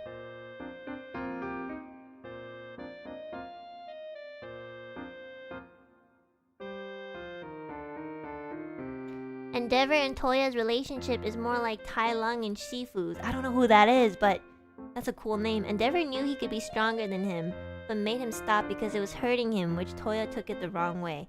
Yeah, like, that's what I mean by, like, he's always cared about. He's always had some sort of empathy. He was just, like, his empathy was just being overwritten by, like, you know, his insecurities about not being number one in, you know, the hero world and stuff like that. And the way that he expressed it was just terrible. Like, oh, like, I remember when Endeavor was getting really mad at Toya for, like, you know, using his fire powers because it was burning him. And you would think that, like, oh, you know, if he really cares, then why is he yelling at him? And literally that's what my dad used to do. I can't speak English today. I'm sorry. I'm kind of tired. That's literally what my dad used to do. Like every time, like I got his intention, but the way that he expressed it was terrible. Like my dad would get pissed at me because he cared about me so much that he got frustrated and angry at me. And that is a thing. And that is something that is kind of hard to process, and it took me a very long time to process that, because for the longest time, like Toya, I would be like, why the fuck are you always like so disappointed in me and so angry at me? Like, what did I do? You know?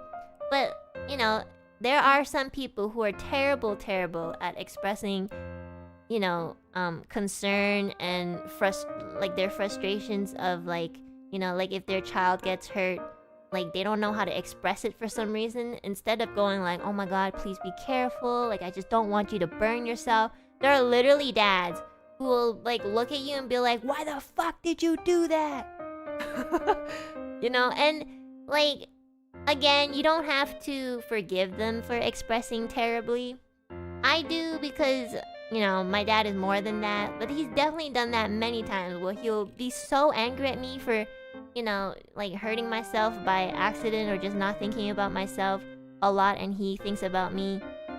But like, again, like the way that he expresses it makes me think otherwise. You know, it's very complex.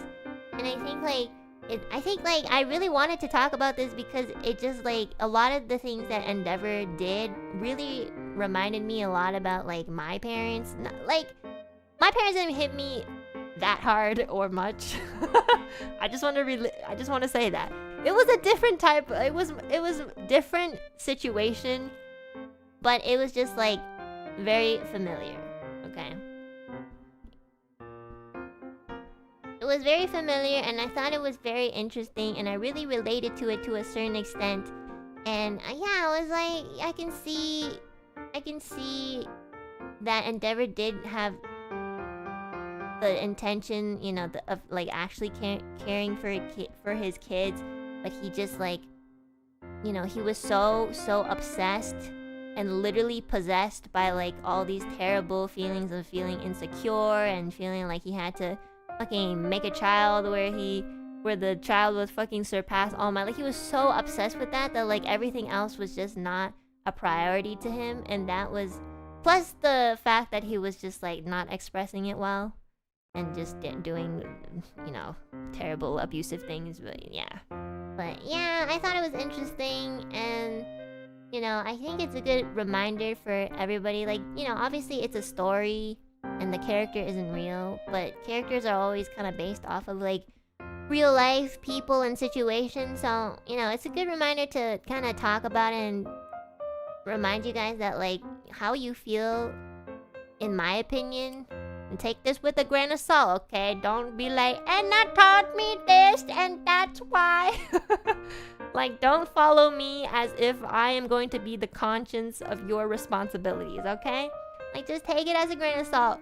But like, it's a good reminder to understand that like the way you feel is never wrong or right, because I mean never wrong because it's the way you feel, you can't control it, but like the way that you can express it and like carry how you feel into the world is kind of more your responsibility, you know?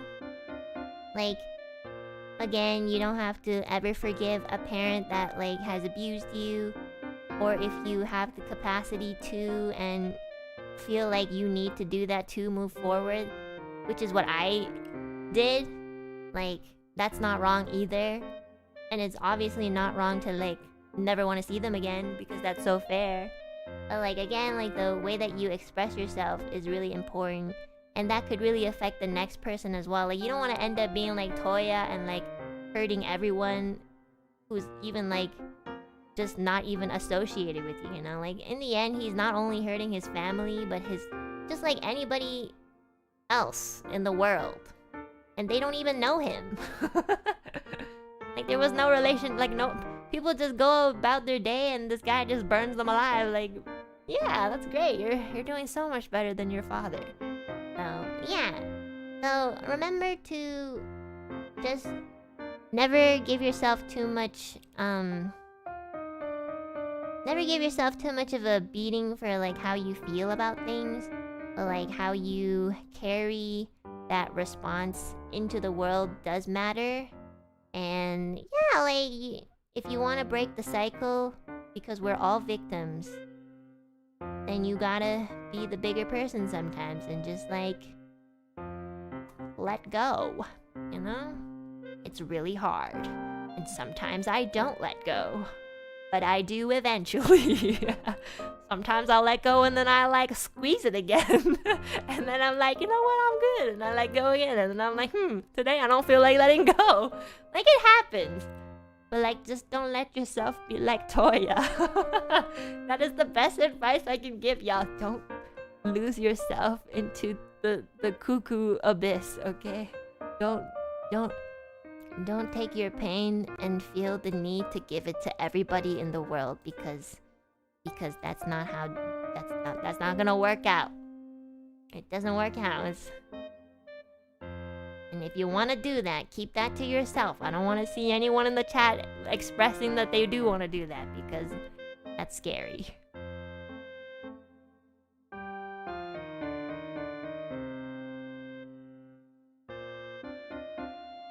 Intrusive thoughts are a different thing though, yeah. Intrusive thoughts are so funny. Like, I was like, what if I just peed myself right now in front of the nurse? That's an intrusive thought, but I didn't. I kept it in. Well, you gotta be the pilot of your own life. But yeah, I wanted to talk about that because I think Endeavor is such an interesting character. And I'm still trying to decide if he's like... If he's a character that I like or not. I don't dislike him, but I don't super like him either, but I need to maybe watch season 7 and read the rest of the manga to really decide, because I don't think... I'm not really like caught up with everything yet, so yeah, he's very interesting. I do love his son Shoto though. Shoto is so cute. He was such a cute baby, and he is such a cute kid in the present time. He's like weirdly dense.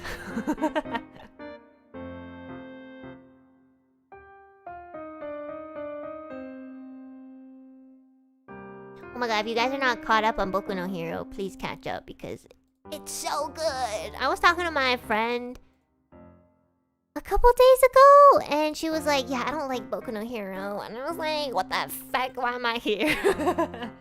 They're like, yeah, I don't know, I like tried to get into it, but I didn't. And I was like, oh, why don't you like it? And she's like, I don't think the characters had any like personality. And I was looking at Endeavor like, I feel like this man has so much personality, like maybe too much. Like there's some characters who have too much personality, and they're like, maybe you need to just be on episode 162. You know, I was like, no way. Like maybe, okay, I might understand it if you just started the anime. So that obviously they didn't go past like episode 4 or something, so I get it. Like, I feel like everybody would enjoy it. It's so good. I love Boku no Hero, especially the relationship between Deku and Bakugo. Yeah, I think their friendship is really weird, complicated, complex, and interesting. But it's getting more wholesome now, so I'm happy. Because before I was like... You know, we can talk about their friendship too. Okay, so like... I know a lot of people love Bakugo for their, like, amazing character development, and I'm one of those people. And I do like Deku too.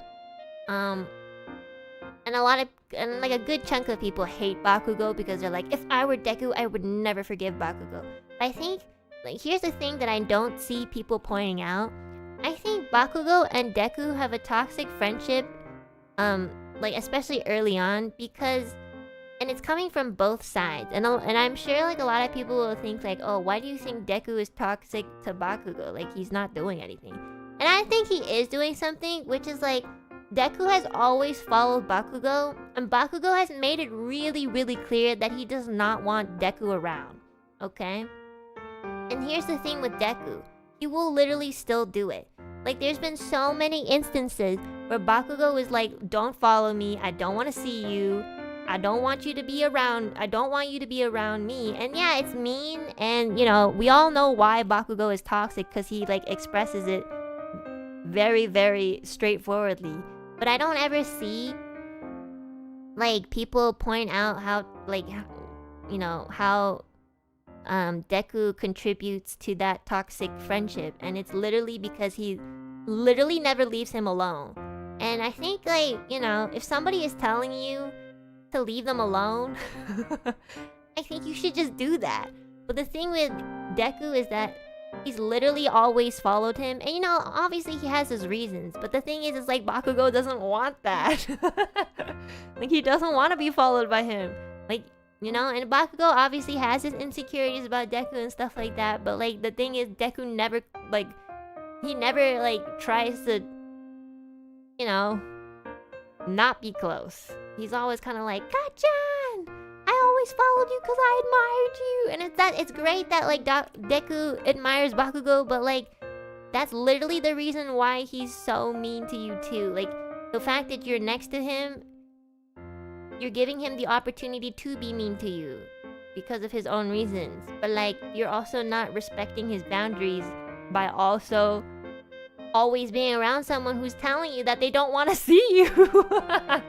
And I literally don't see anyone ever point that out. I don't know why. I think it's so like maybe it's a little bit more subtle, so it's harder to see, but like Deku never leaves Bakugo alone.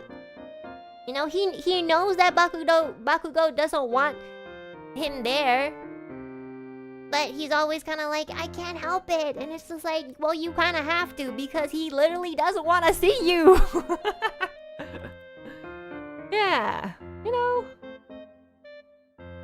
I don't know if the right word is clingy or needy. I don't know. That's why I'm saying it's complex. Like I don't really know either. But it's just like he could just be really naive. But sometimes your ignorance is also somebody else's like pain. Like Deku being ignorant towards the fact that, he for some reason is just not getting the fact that Bakugo doesn't want him around. Even though he's literally saying it to his face. Because low-key, if I had Bakugo's personality and I was telling somebody to like get away from me all the time, but I kept fucking seeing them next to me and like them calling out to me, like honestly I would be like a little bit irritated too, and that's the thing with the toxic friendship, it's never coming from one person, it's coming from both. Like I think we need to remember that, because a toxic friendship will only happen if it's between like one or more person, like two or more persons, right? And it's really easy to always point the finger at the person who's like the most straightforward or most like expressive about it. Like obviously Bakugo fucking punching Midoriya into a fucking wall and like telling him that he's like useless and will never be a good hero and stuff like obviously it's easier to see that he's toxic, and he is, but I feel like people just don't understand that, like, why the fuck is like Deku still around Bakugo anyways? Like, why are you around him? Like, I get that like it's not like you can't control being in the same class and stuff, but he literally even calls him Kachan, like all the time. It's like, Kachan! Sometimes I'm just like, well, obviously this is an anime too, so a lot of the times they're just paired up because it's an anime and they want to show the rivalry, like, okay, Deku versus Bakugo, like those stuff you can't like control, and obviously it's for the story. But I'm kind of more going in between, like trying to put them in a more like realistic perspective. Like, Deku was toxic too, everyone. He was toxic too, okay? I don't know if Deku wanted to continue being friends with Kachan, but like he definitely really, really was around him a lot. So Deku can't leave anyone alone is like his self-destructive way of living. Yeah, exactly. It's a great trait for Deku as a hero, but towards like his relationship with Bakugo, it was really toxic, and he just didn't ever thought that it was toxic because he's ignorant.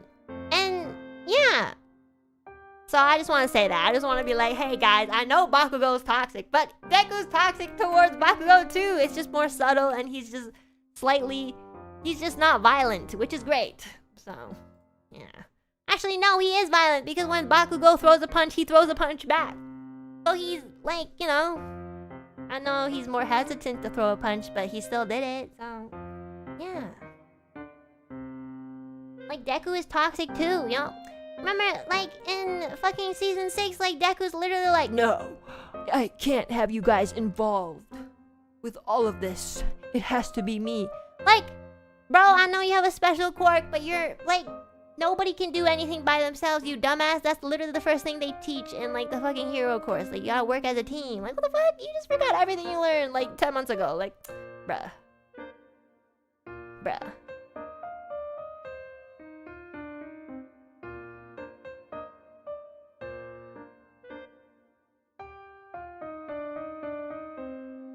The kid is also not healthy.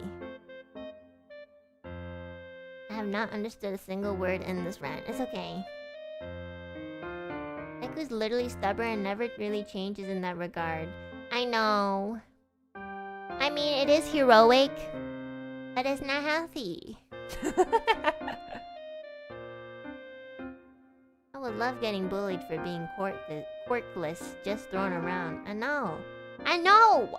My god, the first couple episodes, I was just like, Deku, fucking push him off and just leave. I guess he kind of did do that, but like, I don't know, he wasn't super good. Like, if I were Deku, I'd be like, yo, fuck this guy. I'm never gonna talk to him ever again.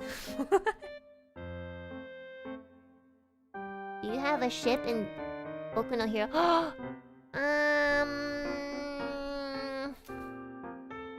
The thing about, like, Boku no Hero is, like, they're so, like,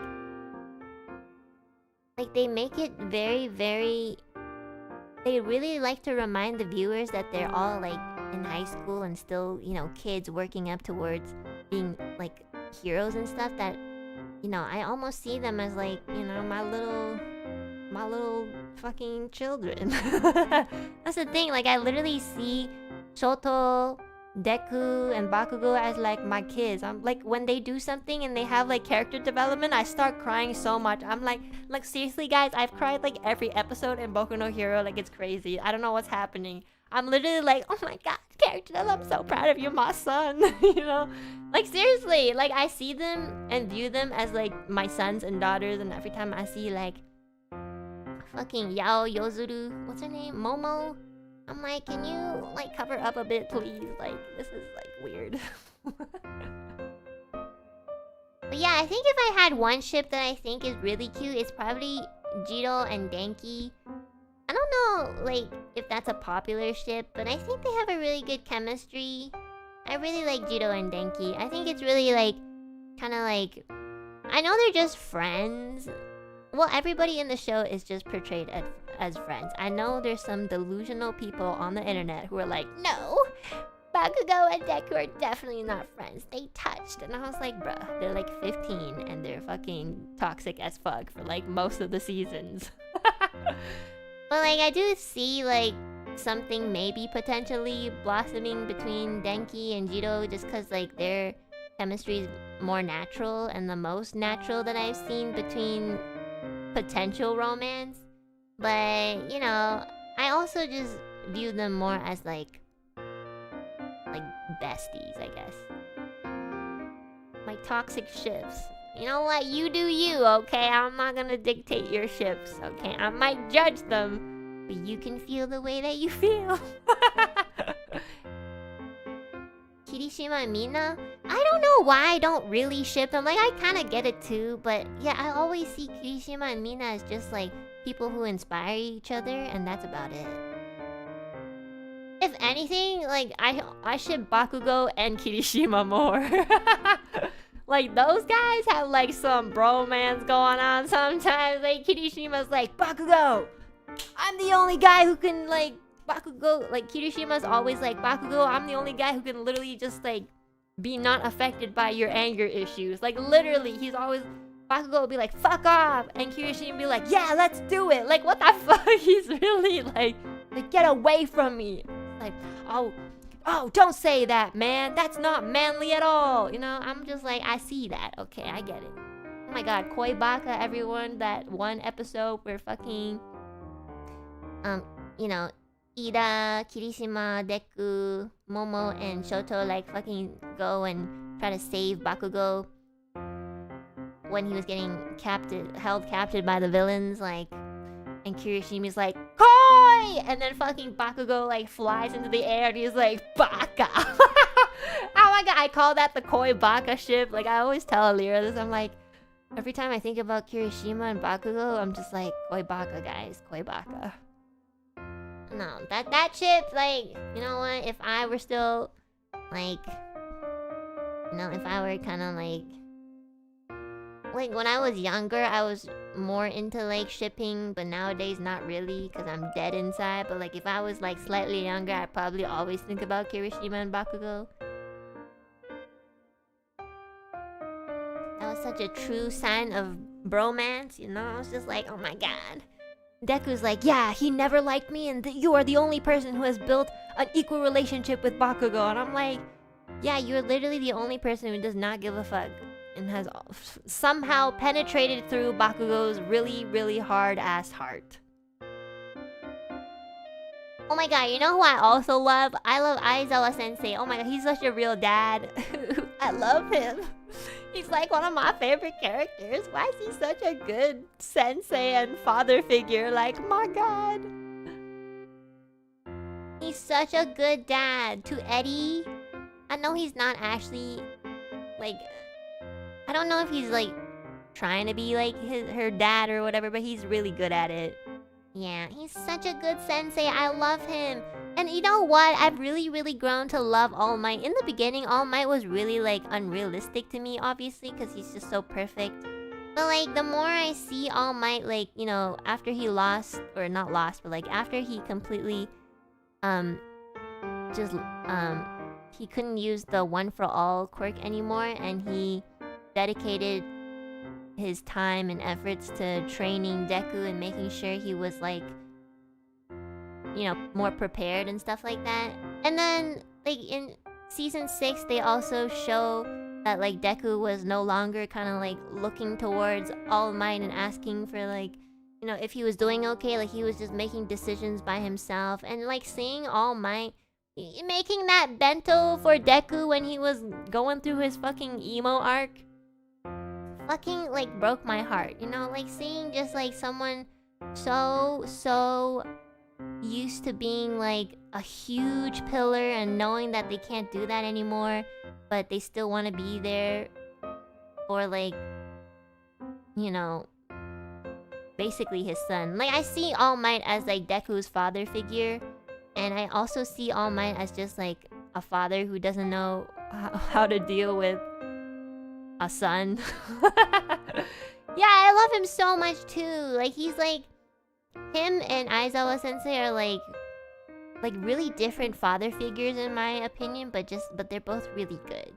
You know, I was like, I cried so much. Like, the fact that he was like, I don't know if he was making the bentos. I think he was making bentos for him, so he would, like, you know, and he made like pork cutlet bentos because he knows Midoriya likes that. So, you know, even him going to his mom and being like, I swear I'll protect him with my life even if I don't have, you know, the strength that I used to have and stuff like that. Like, that was such a father thing to say. And I just really love All Might. You know, I think I really like All Might a lot better in his, like, quote-unquote pathetic form. Like, his skinny, sunken bones in form. Like, he's just so much more realistic, you know? Like, he was losing a lot of confidence in himself because he was just like, I'm so helpless. Like, I can't do anything anymore, and I'm just sitting here watching, looking at, you know, my children getting hurt and stuff. And that is so real because, like, literally all parents are like that, you know? In my opinion, I don't know, like, that's what I think they feel. But yeah, just like seeing him be so helpless and not understanding his own worth even after fucking saving the fucking country, like, for 40 years. Like, All Might was, like, literally the pillar for this country for 40 years because he was literally the only person who could like handle the one for all quirk for that long. And after he lost it, he still didn't understand how much he was worth.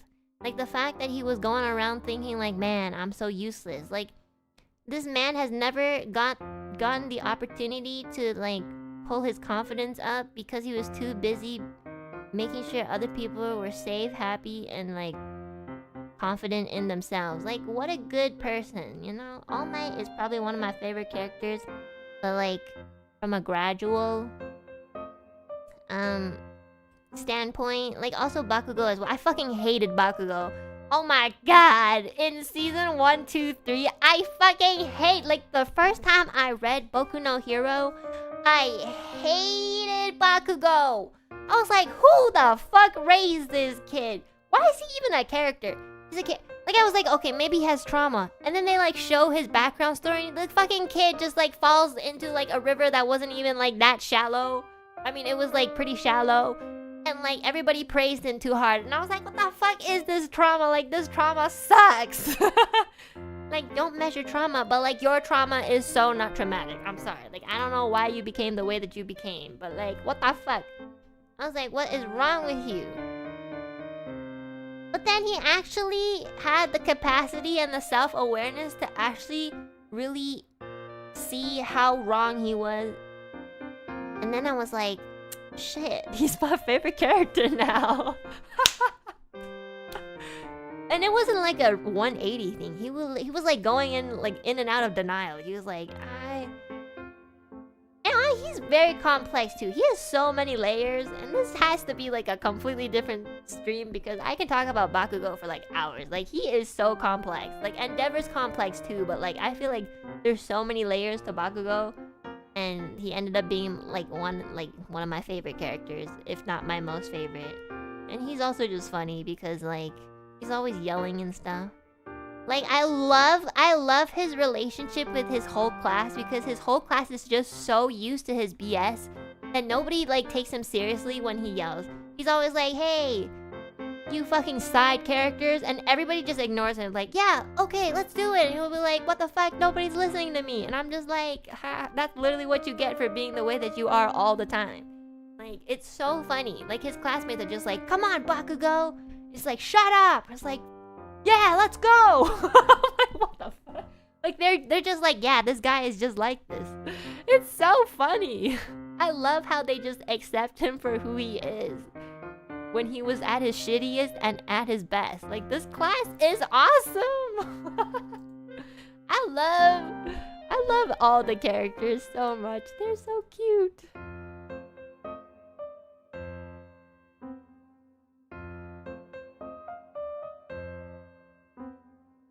I love how he felt the need to tell Genius his his hero name first. Like Bakugo is weirdly wholesome, and if you if you pick it out, that's why people probably really like his personality, especially after his character growth, because he's weirdly really wholesome, but he just expresses it in the most weirdest, awkwardest way. Like when he finally decided on his name, Deku was like, "Oh my god, what's your hero name?" And like normal people would just be like, "Oh yeah, it's Great Explosion Murder God." But he was just like, "No, I'll never tell you." And then Shoto would be like, "Can you tell me? Because he's really fucking cute and dense like that." And Bakugo's just like, "What the fuck? No. I have to tell someone else first." And then it turns out that he was waiting to tell Genius whenever he came back from his hiatus. And it was so wholesome. He was like, "I need to tell you my hero name, and I waited for you to come back. My hero name is Great Explosion Murder God Dynamite." And I was like, bro, what is the difference between this name and the name that you created in season 1? But okay.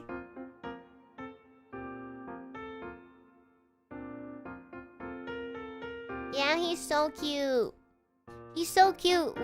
Like, this is only, by the way, guys, he's really only this cute because he's an anime character. If this were in real life and he and he also went through like this like character development, but he was just slightly better, like I would still not like him. Like, if Bakugo, after character development, existed in real life, I would continue to hate the guy. Like, that's so annoying. But it's only cute because he's an anime boy. What's your opinion about Aoyama? I don't think I know much about Aoyama. But like, again, like, I'm not caught up with the manga, or I haven't watched season 7 yet. So if there's anything that's happened to Aoyama, then I don't know yet. So I'll let you guys know when I catch up a little bit more. I mean, if I call people side characters in real life, they won't like me. It depends on the situation, the people, and the context.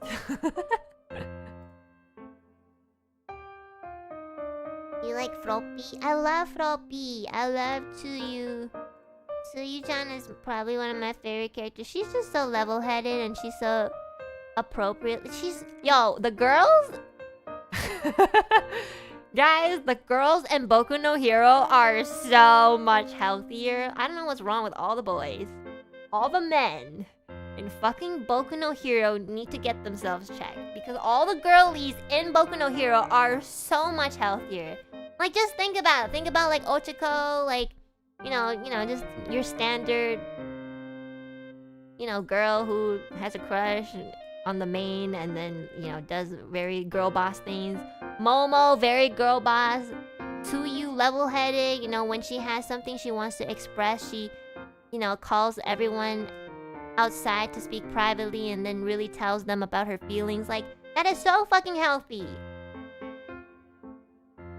Me looking at Toga. Oh yeah, I forgot about her, low-key. Okay, except Toga. Toga is... But, like, okay, Toga is just... Yeah, Toga is also another very complex character. But I mean, like, the girlies in the classroom. Look, my girlies in the classroom are so healthy. Like, Jito, just rocking. A little shy, loves music. Who else? Kagakura? Kagakura is just, like, invisible all the time, She, like... she naked all the time, but, like, she's like, yay! Don't look! I was like, okay. At least she's self-aware. And then, who else? Is that it? There's not a lot of girls in the class, actually. UA classmates. Boku no Hero.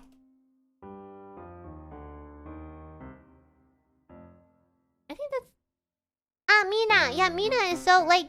Mina has always been a very, like, hero... hero... Like, when you watch the episode from Kirishima's, like, flashback, like, he looked up to Mina because she was, like, really, like... She always had that heroic mindset and stuff. Like, she won't think twice to help her friends and stuff like that. Like, seriously! Oh my god, the girlies in the class are so healthy. Like, the girlies from class 1A... Like, they are literally so healthy. Look, what's wrong with the boys? Like, what's wrong with you, Bakugo? Deku, what's wrong with you? Shoto, we know what's wrong with you, and it's okay. One of us has to have, like, family trauma. Fuck, there's something wrong with Mineta. I don't know. He's funny, though. Denki is... Honestly, I like Denki a lot. Oh my god, I love Seto a lot, too. Aoyama is, like... There's something wrong with him, but in French, I think. Okay. Like, not all the boys are unhealthy. Like, Kokoyami, like, he's just edgy. Yeah. Koji is just a little bit of a pussy, but it's cute.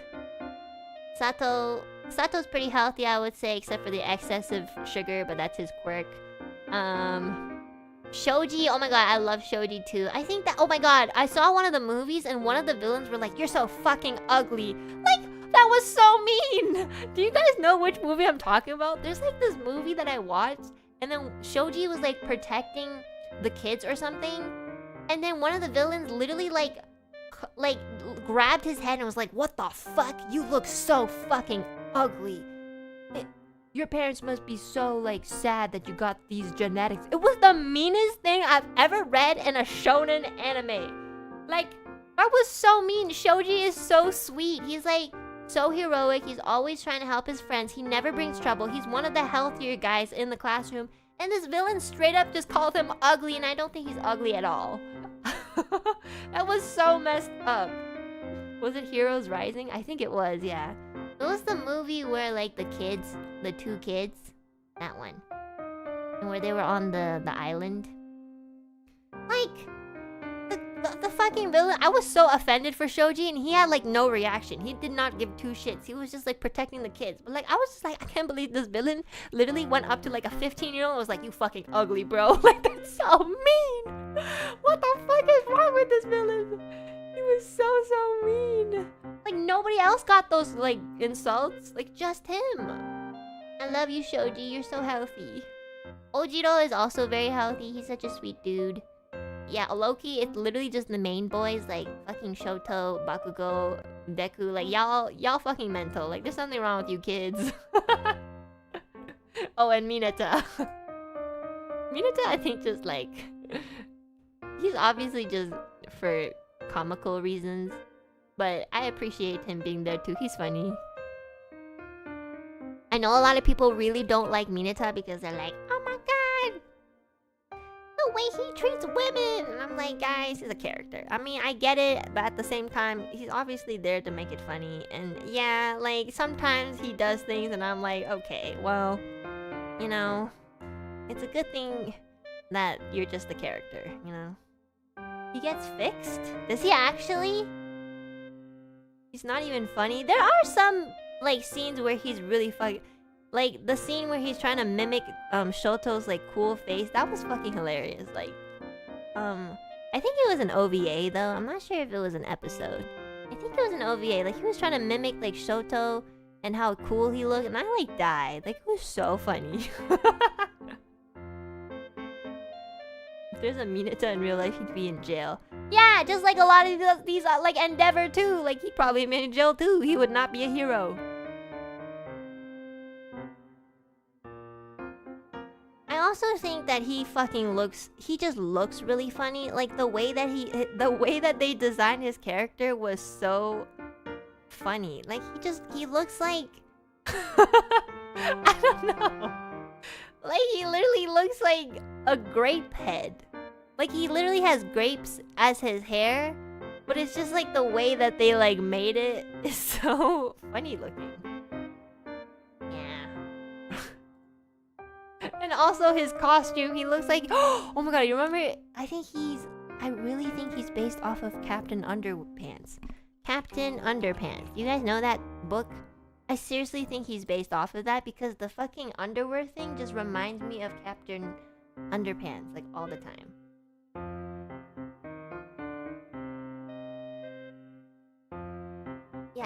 Yeah, can you guys see it? It's like so similar. Like, why are you wearing underwear, Mineta? Like, I don't even understand why. It's so funny. And I love the fact that every time he like uses too much of the grape balls, like, he starts to bleed from his head. It's so funny. Like, you know, I mean, sometimes the weird perverted jokes are a little bit like they're kind of they're questionable. But like, there are some other scenes where he's actually pretty funny. Like, the fact that he like is always malding about everything is pretty funny. Yeah, I feel like you're just not supposed to take this character too seriously anyway, so... Like, even if I wanted to, like, give him more of a complex breakdown, like, I literally just don't know. We just don't know too much about Mineta. Like, we don't know who the fuck raised this kid, how he got into this fucking school. And yeah, we just don't know anything about him. Oh, yeah. And I love the voice actress who voices Mineta. I think she does a really good job.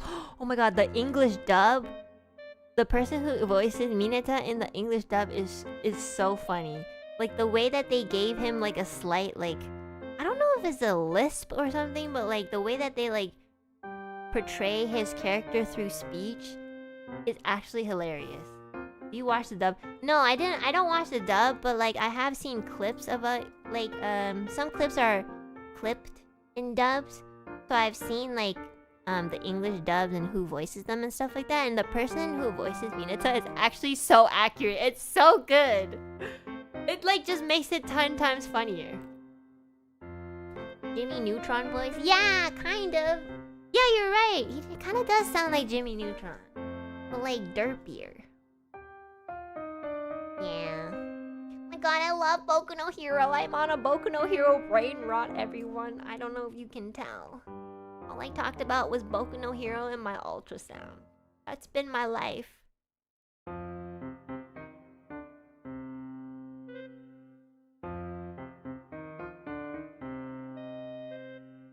We went from Naruto to Avatar to BNH. No. I am on some sort of weird brain rot this entire year.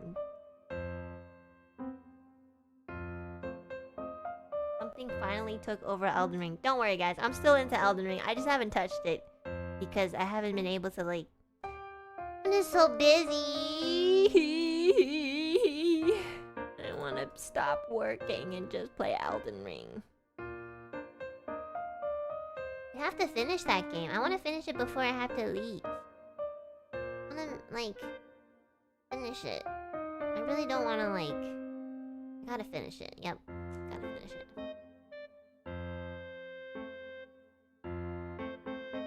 I'm surprised you can fight your Elden Ring withdrawals. Well, that's because that's what happens when you're actually really busy. Like, I really have to focus on getting everything done. And preparing. I have to pack. I have to get everything prepared. Blah, blah, blah.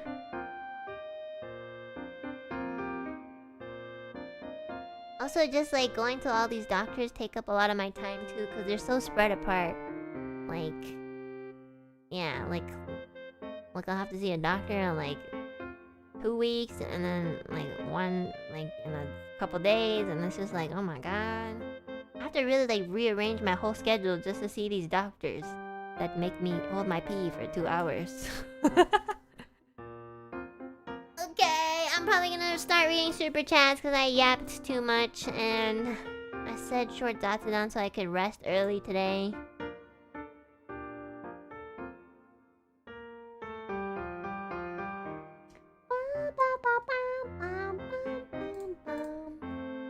I love Boku no Hero. Do you guys know if season 8 is like coming out or something? Like, is season 7 the last season, or is it? Because I feel like the manga is a lot longer.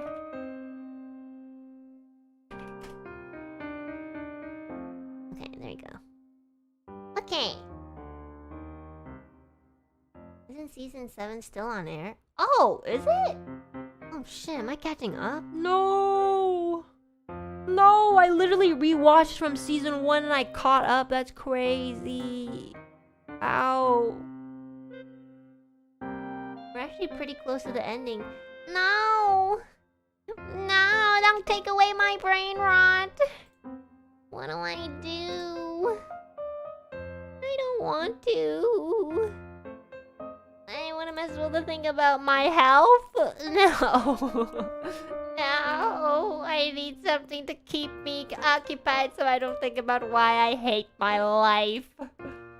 I want to be in that school. I want to be 15 again and have a quirk. What would my quirk be? My quirk would be every time I say a bad word, it like stabs somebody. So I'll be like, you're a fucking bitch, and that whole sentence will just stab through somebody. Yeah. And like the more creative my sentences and insults are, the sharper the stab. I'll be like, you're an Elden Ring whore. And that was like an extra damage if it's true. Extra damage if it's true. So it's like a good like lie detector too. It's like, you're a fucking bitch. And then if it really hurts, it's like, oh my god, you really are a villain.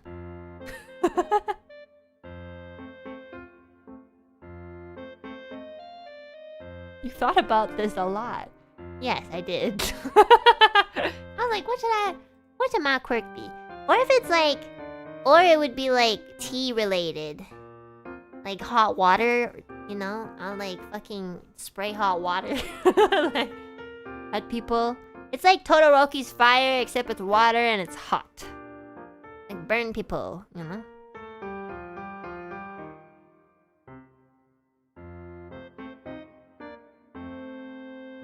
I feel like that would be more like a...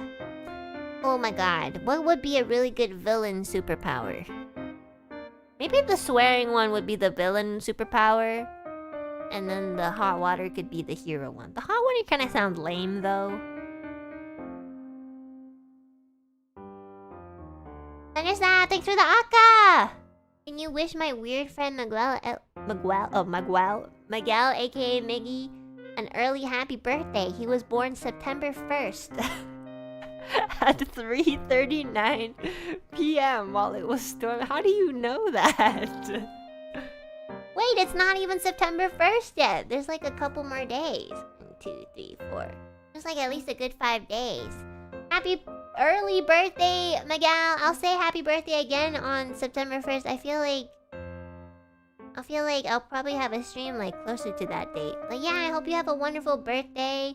I hope that this year on September 1st at 3:39 p.m. it doesn't storm where you live, because you should have a wonderful day full of sunshine. Just like you. But yeah, I'll make sure to say happy birthday again. That's so funny though. It's not even September 1st, it's August 31st. Shit, you got caught. You're not a real bestie at all. Y'all been here from the beginning and y'all don't even know each other's birthdays. Oopsie doopsies. Fight, fight, fight. But yeah, thanks so much for the soupa. Thanks for giving your friend a shout out even though you got the wrong date. Awkward. Couldn't be me. Low-key, I forgot my bestie's birthday. I was so occupied with my other bestie, you know, leaving. And then I saw on Twitter people being like, happy birthday! I'm like, oh shit, I can't believe Twitter people reminded me of my friend's birthday. That's crazy. And then I was like, hey, happy birthday! Forgot. Guys, when you get old, birthdays don't matter. All that matters is that you live another day. I like sent a voice message and I was like, happy birthday, you lived another year, yippee! Then he replied like you got so offended. He was like, you're a fucking bitch. I was like, what the? What did I say wrong? Like, you could die at any second. Like, what did I say wrong? Like, I don't get it. I don't get it. I don't get it. Wakanai.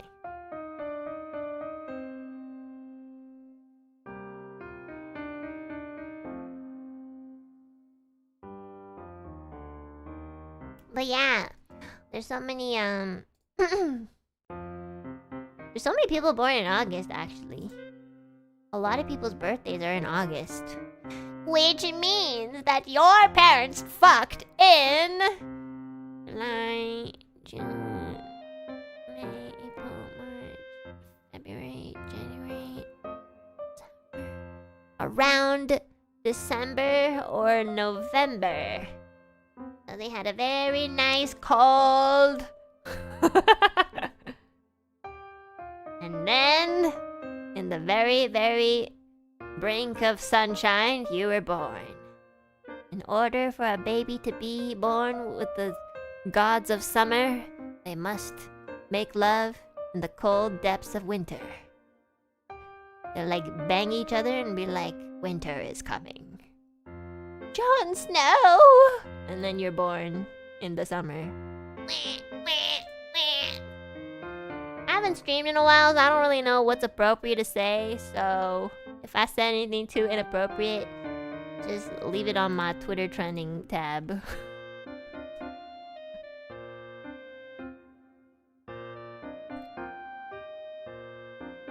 Okay, okay, Chiliax, thank you so much for the first soup of today.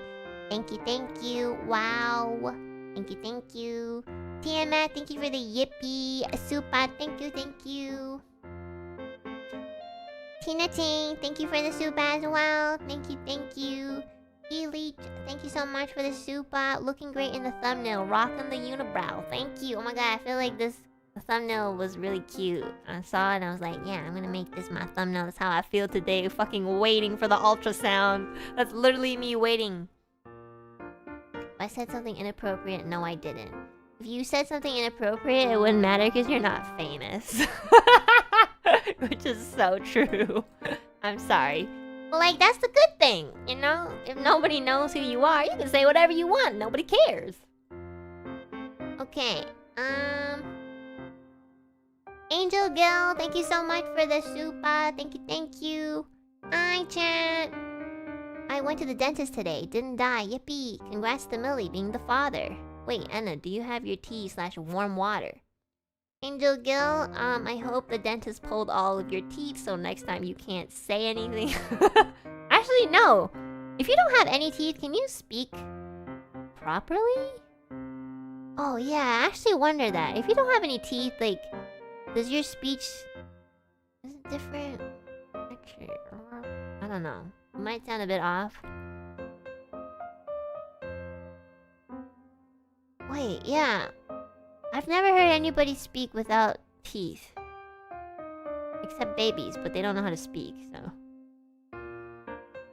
it's a bit harder to speak properly. Okay, I need to, like, YouTube that later. Now I'm curious. Yeah, thank you so much, Angel Gill. Thank you. Nicola, thanks for the super. It hasn't been that long, but I've been missing you. Wishing you only the best. Love you so much.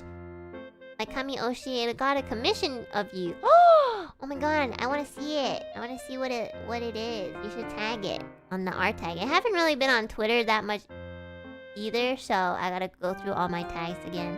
But thank you so much. I feel like I should Kami Oshi P tax here. Thank you. Thank you for the tea. Today's P tax is so justified. This is what I would...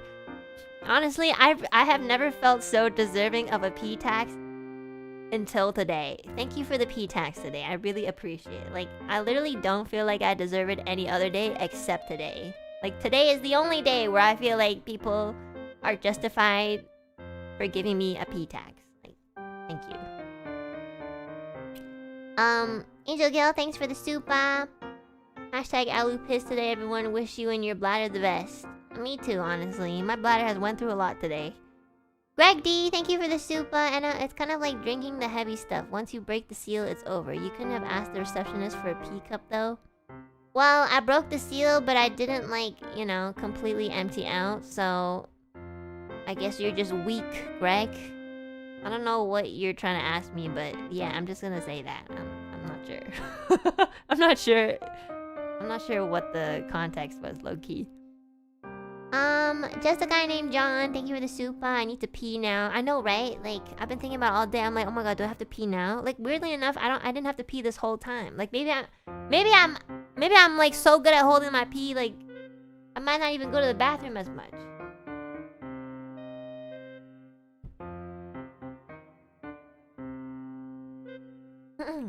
Is this what Enna Alouette streams are like? Yeah, sort of.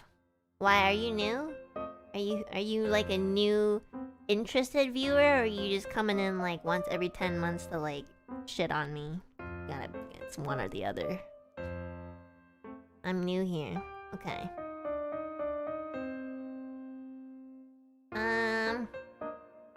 Where did I leave off? Kuwu, thank you so much for the super. Doing physics while peeing is crazy. Okay, I guess I gotta catch up for the new people. Basically, I went to do an ultrasound. Okay, new fans. I had to hold my pee for a very long time. My bladder was holding that pee for so long that I had to do calculus. Because I had to pee out a little bit to be just more comfortable, but not completely, otherwise it would ruin the ultrasound screening. So that's what I did. So basically, kind of like the summary of it, and I had to do that like twice. Because the second time I had too much pee, which I think was hilarious. My tummy, thank you for the super. Y equals mx plus p. That's so funny. Keelys, thank you for the super. Can we change our names to Alouettes now? No. That's so nasty. You guys want to be nasty?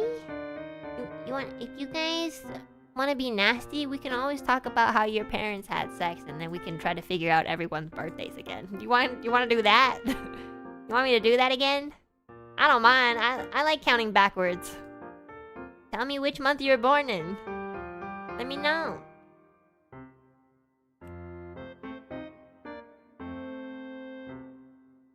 don't think that will be necessary. You lie. Well, that's close to August, so, you know, winter again. Mommy, daddy in the winter time under, like, very thick blankies. Jon Snow? Angel Gill, thank you for the super. One bird pee equals 500 milliliters? No, man, it was a liter, okay? That was so much. Tiamat, thank you for the super. The imaging center had no water fountain? No, not that I saw, actually. Not that I saw any. I didn't see any water fountain. They should have one. That would make sense. Miguel, thank you for the super. So proud of you, Anna. You did great. Thank you. I did do good today. I'm gonna give myself a pat on the back. My goodness. Angel Gill, thanks for the super. Alouette adventure today is wild. Yeah, I know. I'm glad I told you guys the story because I do think it was funny and that's the only way I can move forward from my trauma. I was like, wow, that was so not fun. But you know what would make it funner is if I told it to the whole world and we can laugh about it together about how miserable one day can make someone feel. Not Spades, thank you for the super. You may pee now. Weirdly, I have not been to the bathroom this whole time. Like, am I drinking enough water? Maybe not. Keeleach, thank you for the super. If it makes you feel better. I went to the dentist recently. They thought I got examined when they didn't see me yet, so I ended up waiting around for hours. That sucks. I don't know why that happens. I mean, like, human error, but yeah, that really sucks. Like, honestly, I hope you didn't have to wait too long. That is so dumb. Like, usually, like, okay, like, if you just see somebody sit there for, like, 3 hours, maybe, like, I would even go, like, oh, why haven't they gone yet? You know? That's just, like, that is so NPC coded of them. That's my new insult for, like, people who are not, like, what's the word? Fuck, now my brain is NPC coded. What the fuck? What's the word? People who, like, are kind of, like, dumb, you know? Who are, like... What is the word I was trying to say? It's, like, on the tip of my tongue, but I can't, like, say it for some reason. Like, I always use this word. What the fuck is the word that I always use? No, it's... people who are not... competent! Yes, thank you! I literally use that word all the time. And I was like, what the fuck? What word am I trying to think of? I use NPC coded for people who are not competent. Or like, incompetent. So, yeah.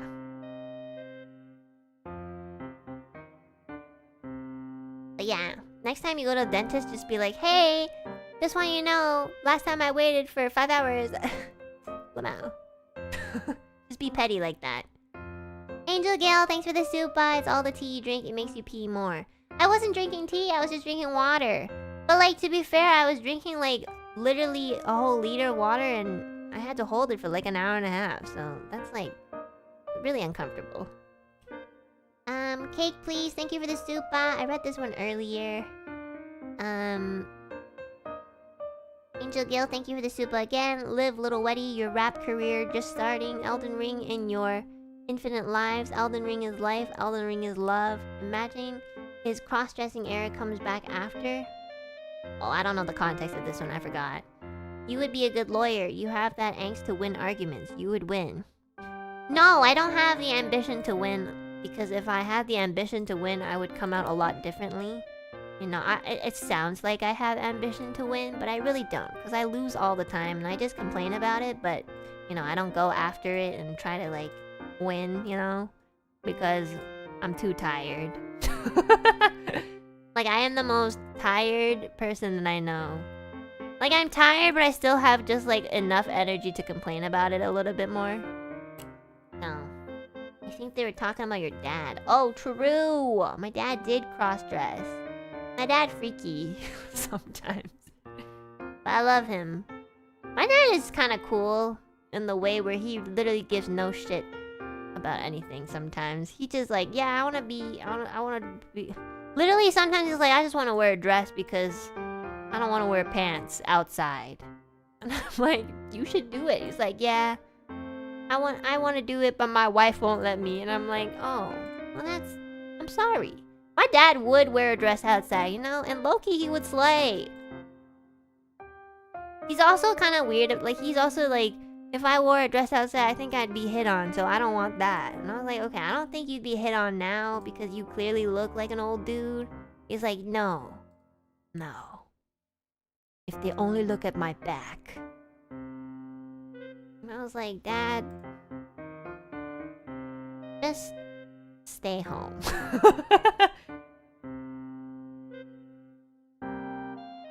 He sounds like one of those dads who would wear a bathrobe. Well, he does. At home. He has such confidence. No, he doesn't have confidence. My dad's really insecure in his own way.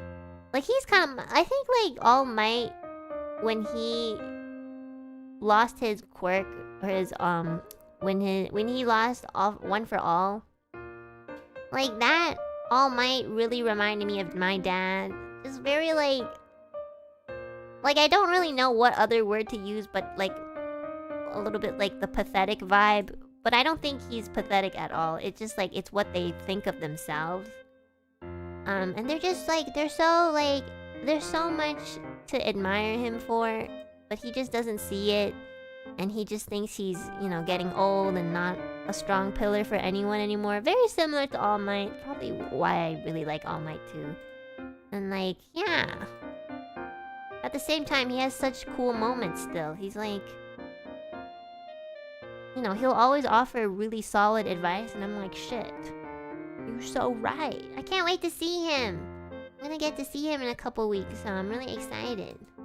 I miss him. Every day. And I miss his food even more. He feels that his peak is behind him. Yeah, I think he feels that a lot more than... He feels that and he accepts it. And he's very, like, realistic about it, which is probably, like... He's very, like, melancholic about it. He's like, oh, yeah, I know my peak is over. And, you know, I'm just trying to find things that I enjoy, but I don't really enjoy a lot of things now. And I'm like, shit, that's called depression, daddy. It's okay, I have that too. And he's like, but you're so much younger. I was like, yeah.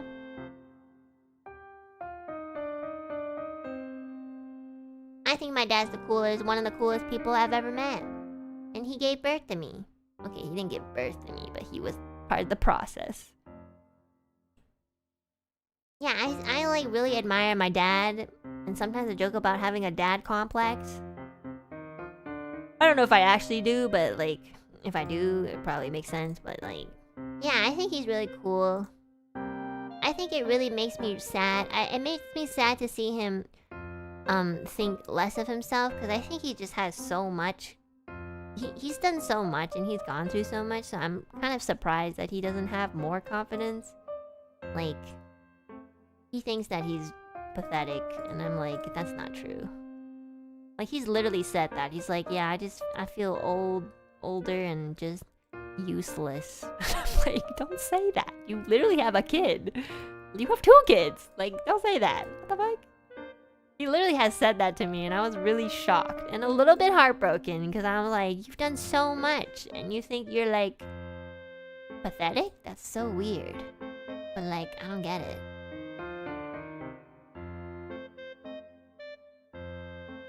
Yeah, he literally says that all the time. He's like, yeah, I'm really just, like, I don't really find much joy in a lot of things besides, like, food and... you know, getting to see you once a year. And I'm like, shit. What do you want? What can we do what can we do to maybe try to manage that? And he's like, honestly, I'm good with... I can manage. I am at peace knowing that I'm just gonna be like this. I'm like, what do you mean? I'm so confused. You can't have another baby and be, like, not confident. He's like, yeah, I'm probably gonna die before... Oh my god, one time he broke down because he realized that he wasn't gonna be able to see Chibi-kun, you know, probably at, like, age 30 or 40, because he's gonna... Well, you know, the age difference is just so wide. He literally broke down on the train. He like cried very, very sudden. Like he wasn't even we weren't even having a conversation or anything. He was just on the train. Like he was sitting down, I was standing. He just started crying, and I was like looking at him like, what's wrong? And like my stepmother was like also like, what happened? We didn't know because we weren't talking at all. We were just like kind of on the train, you know? And then I was like, what happened? And he wouldn't tell us. So then I had to bother him about it afterwards. This was like the last time I saw him. And like I finally like tried to like pry him open, but like in Chinese. Because if you can't get through to someone in one language, then you try the second one. That's my theory. And the second one usually works. Like in Chinese, I'm like, what happened? Why were you crying on the train? It's like, I was just thinking about how you're in a blink of an eye, you're like, you become a woman, and I'm not gonna be able to be here and see Chibisuke grow to like my age today. And I was like, yeah. And I know this was like a little bit inappropriate for me to say, but I did use sarcasm to cope because I'm also very, very awkward at expressing myself. So I did reply back with, well, that's what happens when you have a child at the age of almost 60. That's literally what I said. I was like, I mean, maybe you should have thought of this a little bit more if it was a big problem. But I mean, he's already here. I know, it was a little inappropriate, but like, that's kind of how I just sometimes, you know, I'm not perfect either, you know, and I'm honest about it. Okay, I know the internet likes to exploit my flaws. But you know, if there's anything I'm the most confident in, it's that I have flaws. And that I work on them. Well, I told him that like whatever happens, I'll always be there for Chibi-kun. Like even if we don't grow up to be close, or if there's a language barrier, if Chibi-kun ever needs me and he's okay reaching out to me and stuff, like as long as he wants me to help and he wants me in his life, I'm gonna be there. Even if we're not close. So he doesn't have to worry about like him not having anyone. Plus, like, he's not gonna not have anyone, because, like, he'll grow up and make friends and blah, blah, blah. And again, like, even if we do end up being more, like, distant than I want, I'm still gonna think of him as, well, he's my brother. So, whatever happens, if he really needs it, I know I'm gonna be, like, there for him, even if we're not close. I'm just gonna I'm gonna probably feel obligated to do that for my father anyways. So even if I don't feel like he is a close brother growing up, like I'm sure future Enna would feel obligated to at least take care of him in some way for my father. So I'm pretty like confident in that. So I told him that and he was like, thank you, you don't have to. And I was like, yeah, I don't, but I'll probably feel like that because I'm your child. And you would probably do that too. Except you don't have a brother that's like really super young. Yay! Life is hard, guys. Watch me die from stress before everyone though. Okay. Nicola, thank you for the soup. Kamiyoshi being cute tax. Not saying that after I made a death joke. Oops. Angel Gill, thank you for the cute and P tax. Ooh, double. Thank you. Soon dead, gonna die. Thank you for the soup as well. Enna is cute. Thank you. Thank you so much. Thank you, thank you. I can't believe you guys think I'm cute. Holding my pee is cute, huh? Angel Gill, thank you for the BL tax. Thank you, thank you.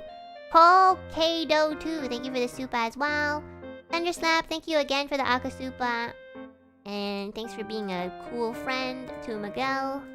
Except for the fact that you forgot his actual birth date. Michi's Fries, thank you for the super. Enor, hi! Hello! Megu Fire, thank you for the Alouette. Alouette piss tax. Thank you, thank you. Pinkerton, thank you for the P tax as well. You really deserve today's P tax. Thank you. Salty Zero, thank you for the super. Nicola, thanks for the super again. More P tax. For my Kamioshi having an unfortunate day, but still making it through. You deserve this and many more. Love you, my Kamioshi. Thank you! Almost pissed myself. What a terrible life. Michi's Rise, thank you for the super again. Hey Anna, could I perchance ask how Mika is doing? It's been forever and I miss her. I haven't really gotten to talk to her lately, so I don't really know either. I did check up on her a couple days ago, and she did reply back with like she's pretty okay. So I know she's still alive. So I don't really know exactly. I will probably have to catch up with her soon whenever she's available. So yeah, I missed her. I miss her just as much as you do.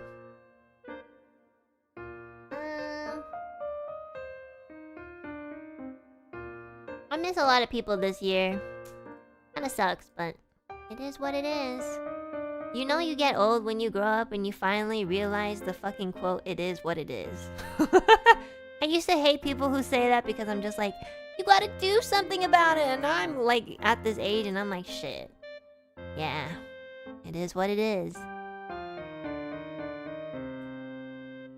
I miss everyone. I already miss Hex.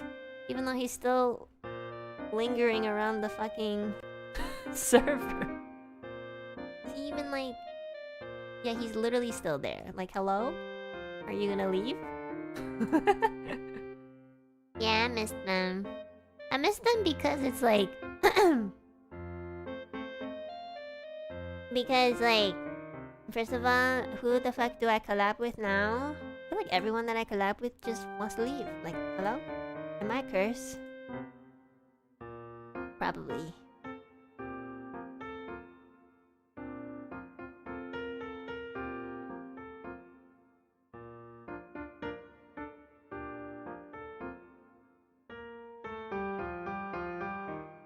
Millie's still there. Yeah, that's true.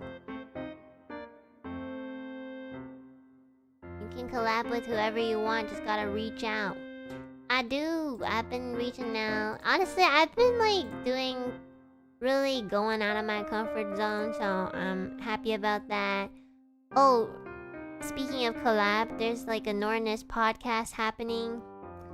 That's gonna be uploaded literally in about like 8 hours from now. So I hope you look forward to that. I'm really awkward in that podcast because Japanese, and also I'm in front of my senpai, so I have to be as wholesome as possible, even though they probably surely know that I am not. But yeah, I did my best to say a lot of the answers in Nihongo. Thank you to Mane-san for helping me with that. So yeah, it's really awkward, by the way. There are some moments where I'm literally just like if I'm just smiling, it means I'm like in an anxiety state. Like I'm like frozen. Yeah, so, and speaking of Norness, like the tickets for the Norness tour that's happening in Japan are out. I tweeted about it yesterday in both English and Japanese. So, Alu peeps who live in Japan, those tickets are available if you want to come. There's also, I think, online tickets as well, I believe. So, yeah, you guys can do that. They're gonna be touring Yokohama, Osaka, and Sendai. And it's already been announced, but I will be the guest opener in Sendai, which I'm super excited and honored to be a part of. Like, I think it's crazy that they asked me to open for them, and I was like, why? But of course, like literally my first response was, why me? I'm so bad at opening. And you know, like Shima senpai and Koko senpai are really, really sweet people. I really want to get to know my JP senpais, but I'm so awkward already in English, and like when I have to speak in another language, I'm even more awkward. It's like, it literally makes me want to go into fetal position, and I don't know what to do sometimes, so. Yeah, so I'm really happy they feel comfortable enough to, like, ask me to open for them. And I'm gonna really try to do my best. I've been really trying to take care of my health so that, like, I can, you know, make sure that I'm at my best physically when I'm there, because I really don't want to be sick or anything. Right now, I do know that, like, it's really easy to be sick in Japan because there's just, like, a lot of people, and especially if I'm traveling a lot. So I'm really kind of, like, been really worried about that, but I'll really do my best. But yeah, and also I'm just really nervous in general. There's a lot of things going on that are pushing me out of my comfort zone, but I'm gonna do it. I'm gonna hold my pee for 2 hours. I'm gonna perform in front of a bunch of people in Sendai, and I'm gonna talk to people in Japanese. I'm going to do it. I will do it, so then when I turn 60 and look back, I'll be like, oh, at least I did it, even though I failed, but I still did it, so, yeah. Yeah, if you guys want to see the podcast, I'll link it to you guys in the chat. It's not up yet, but there is a waiting room, so I'll link it to you guys. It is here. Boop, boop, boop. Oh, it's happening in 7 hours. Non podcast. Wait, check out. My bad. Norness podcast waiting room. Again, it is in Japanese, so I'm not sure if they're gonna subtitle it in English, but there are some answers that I said in English because I gave up. I do my best. Nihongo gamarimasu. Maybe I'll take some Japanese classes when I have more time. So tired. After the ultrasound rant and the Boku no Hero rant, I feel the adrenaline dying down.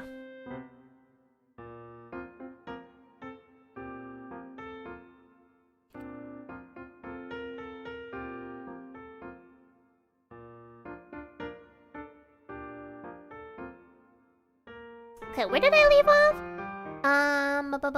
Angel Gill, thank you for the super. Get that Soul Calibri game. Here's your fun so you can play with him. What's Soul Calibri? Soul Calibur! Oh! Oh my god. Yeah, I will. Thank you. Thank you so much. I love Soul Calibur. I'll try to find the game, like the physical copy in Japan. I'm sure they have it. I would like a physical copy. It's like one of the games that I really want to have a physical copy of. Love Soul Calibur. Tao, thank you for the super. Comedy show fun. What a difficult pee experience. LOL. 希望你身体健康，就不要再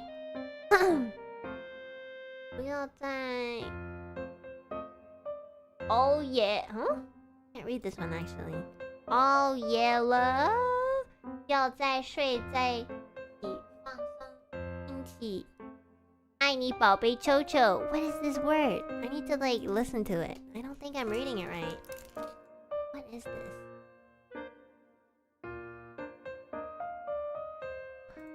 Oh yeah. Like don't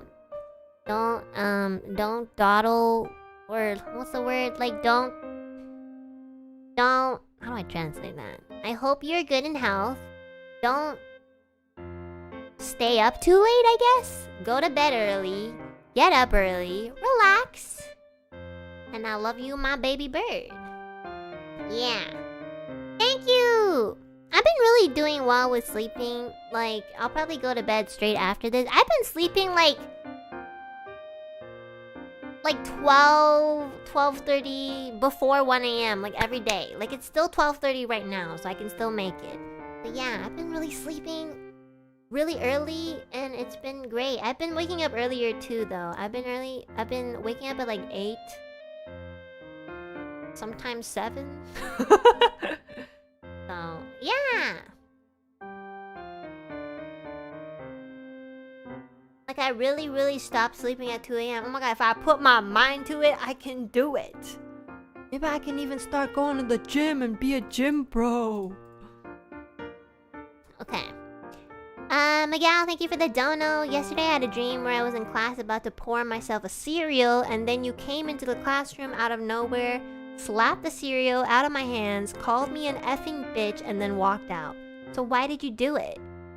Why do you dream about somebody who hasn't streamed in 3 days? Like, why do you keep thinking of me, and why are you so obsessed with me? Nicola, thank you for the soup, or for the donut. Despite a difficult pee trip, you did great. Thank you for the funny story.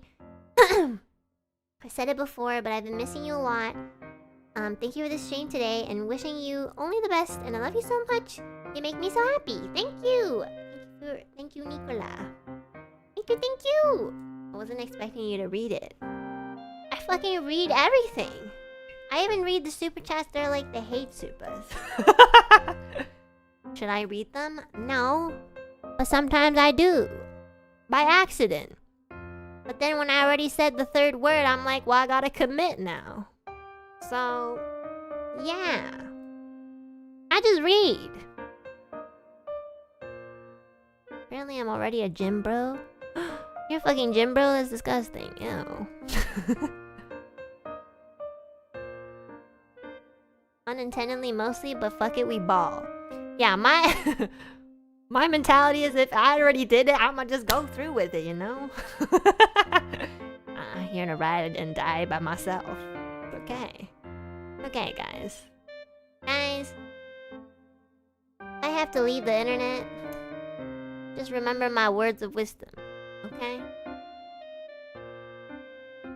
The world is a terrible place, but you don't have to be terrible yourself. Yeah.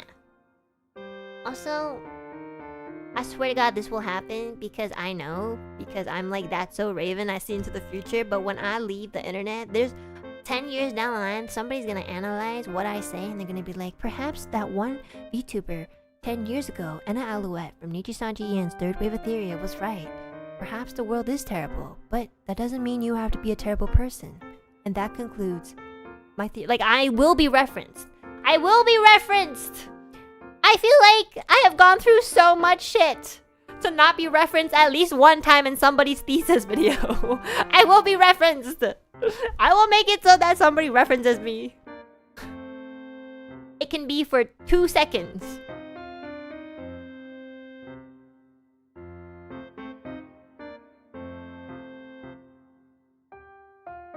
Like, if you guys ever do a thesis video, you are free to quote, like, any of the wisdom that I have tried to share with the internet.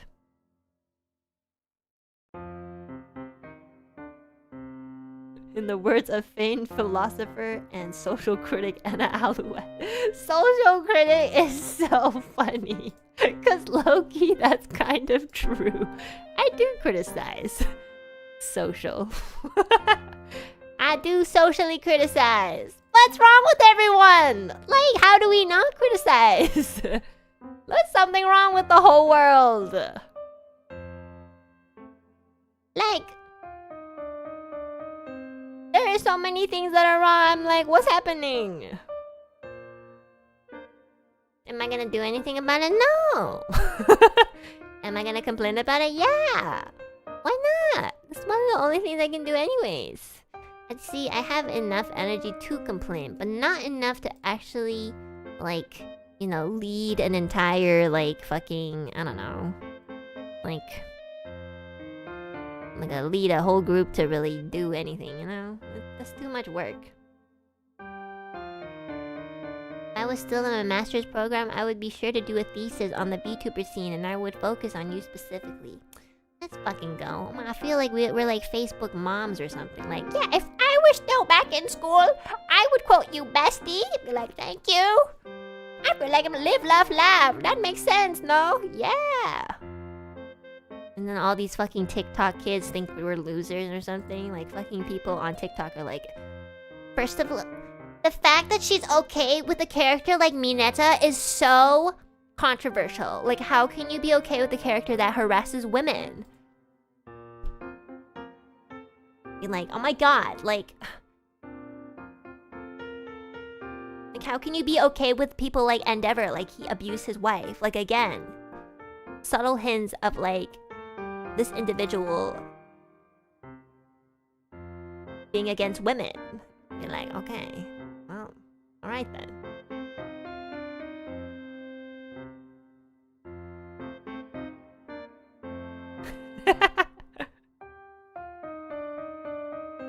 Like, my goodness.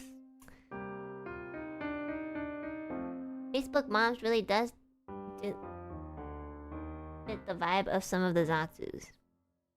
I mean, I've never actually seen like Facebook moms like on Facebook or anything, because I never really used Facebook that much, but like, yeah, if it's comfy like this, maybe I might just join the community and be like, but I heard that sometimes Facebook moms can also be toxic. Like, oh my god, Jennifer told me that his son is dating Sabrina. And then like, the other mom will be like, well, Donovan is dating Jennifer. So, Jennifer is way better. You know, I don't know. I feel like Facebook moms can get toxic too, you know? When you have too much time on your hands, you get a little toxic. Because, like, you need problems in your life to keep your brain moving. So if you don't have enough problems in your life, you try to make some so that it keeps your brain moving, you know, like... But here's the thing, like, I think my brain moves too much sometimes. I'm not asking for problems. They just come to me. I didn't ask to be, like, delayed, like, 40 to a whole hour... To you know, end up holding my pee for a total of 2 hours, you know? I didn't ask for that. It just happened. Like, I don't want problems like that, you know? It's not fun. I wanted to just get it over with, come home, finish my offline work, and then, like, do an Elden Ring stream, you know? Like, that's literally what I wanted, and that did not go according to plan, so... I feel like I'm on survival mode, like, all the time. Girl just wants to pee. But yeah, maybe when I get older, I might sign up for, like, Facebook. Why did I say sign up? Yeah, I do have to sign up. I don't have Facebook.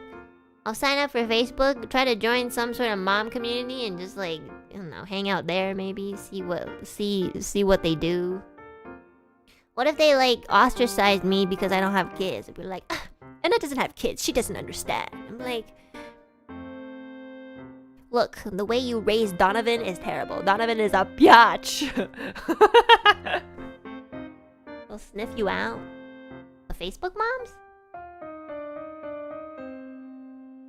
I could be a mom for like a cat or something. Use your little brother. Ew. They're gonna think that I had, like, if I use my little brother, they're gonna be like, why do you have, you gave your son, so, you had your son so young, and I don't want to explain the whole process, and be like, actually, he's not my son, he's my brother, but, like, he's kind of, like, I could be his aunt or something, you know, I mean, he's adopted. Honestly, though, the problem is, like, at least right now, he and I look pretty similar. Like, we're kind of like slaying. We look good. Like, if you look at my brother, you'll be like, oh yeah, that's your brother. You know, like, you're obviously related. Like, we just, like, the model genes come through, you know, through my father. Like, I don't know.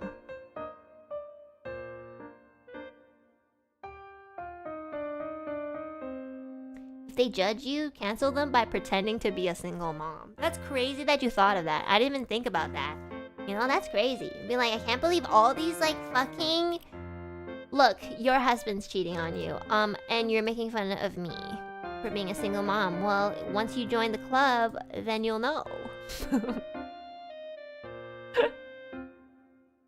Not the single mom card. I know, that's so funny that you thought about that. And then my fucking brother comes out once he's older and he goes on Facebook. He's like, she's not my mom. She just used me to join a mom's Facebook group. I'm her brother. And then everybody like, oh, what the? We're siblings? I mean, like, shit. Shit, that'd be dramatic as fuck. That's some crazy drama.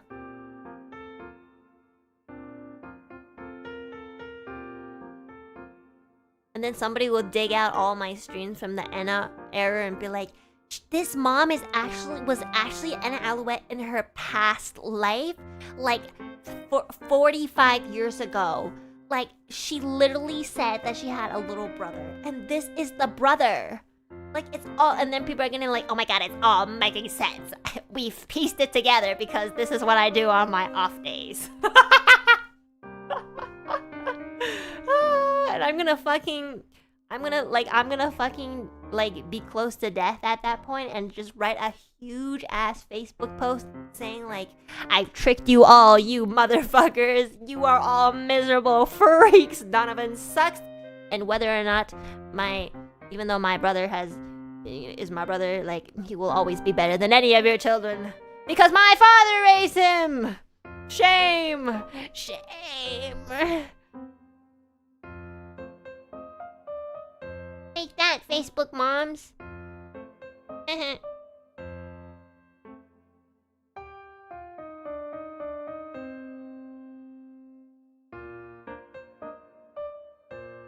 This would be a funny manga. Yeah, that's too much drawing. Tiamat, thank you so much for the dono. Thank you so much. Thank you. Caraway, thank you so much for the donut. Missed you, King. Thanks for the stream. I love how we went from a pea story to dissecting Boku no Hero characters. Endeavor reminds me of a recovering alcoholic trying to reconcile with their family. Happy he's sober, but scarred from the past. Life is complicated. That's a nice comparison. That's like pretty similar too. So yeah, I had a lot of fun doing this Zatsuna. I was like debating on whether I should stream because I am really tired actually, but like I didn't want to do offline work because I don't feel like I'm in the right headspace to do that.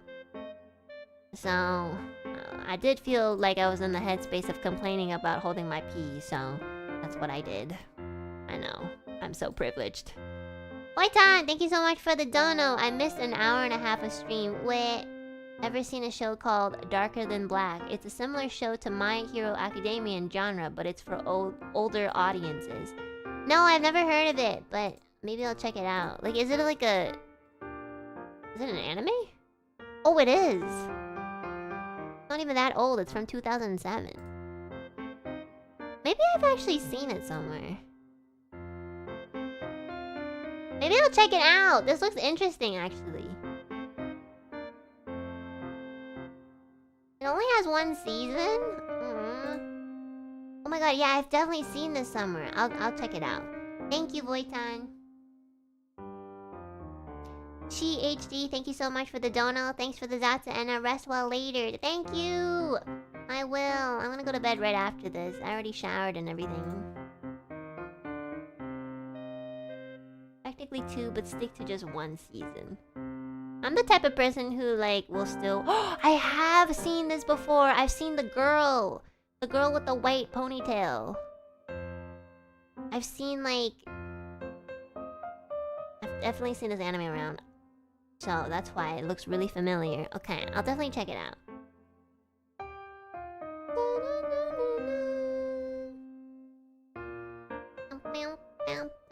Okay, I think that's all.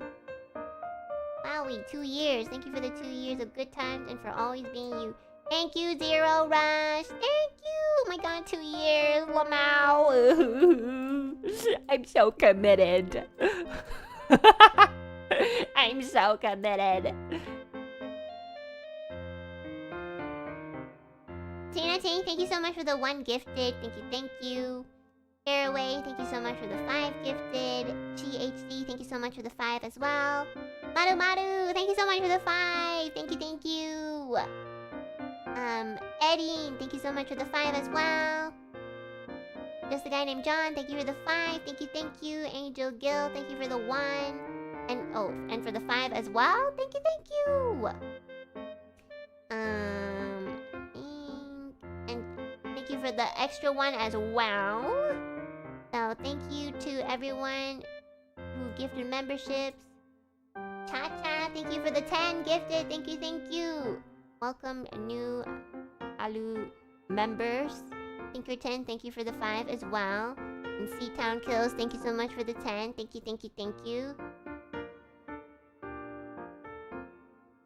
Welcome new members. Let me think. What was I gonna say after? My brain's shutting off. I'm like kind of sleepy because now I'm getting sleepy around like this time. We have... What do I have the Zutomo Acapella and memberships. That's the most recent thing I uploaded. Yeah, that's it. But yeah, I want to say that I'm gonna do stuff with memberships soon, but I don't think so because I'm gonna be like away, so... But there is like a treadmill karaoke you guys can check out of me dying. Oh, that's fun. Me dying. Nicola, thanks for the super. Do your best with your offline work. Hope to see you again. We'll ping you for the commission and the other art tag. Love you, Enna. Yeah, I'm excited. Thank you. Thank you so much. Okay, guys. It's time for me to go to bed. I'm sleepy. I had so much fun doing the Zatsu. Thank you for letting me talk about my grievances in life.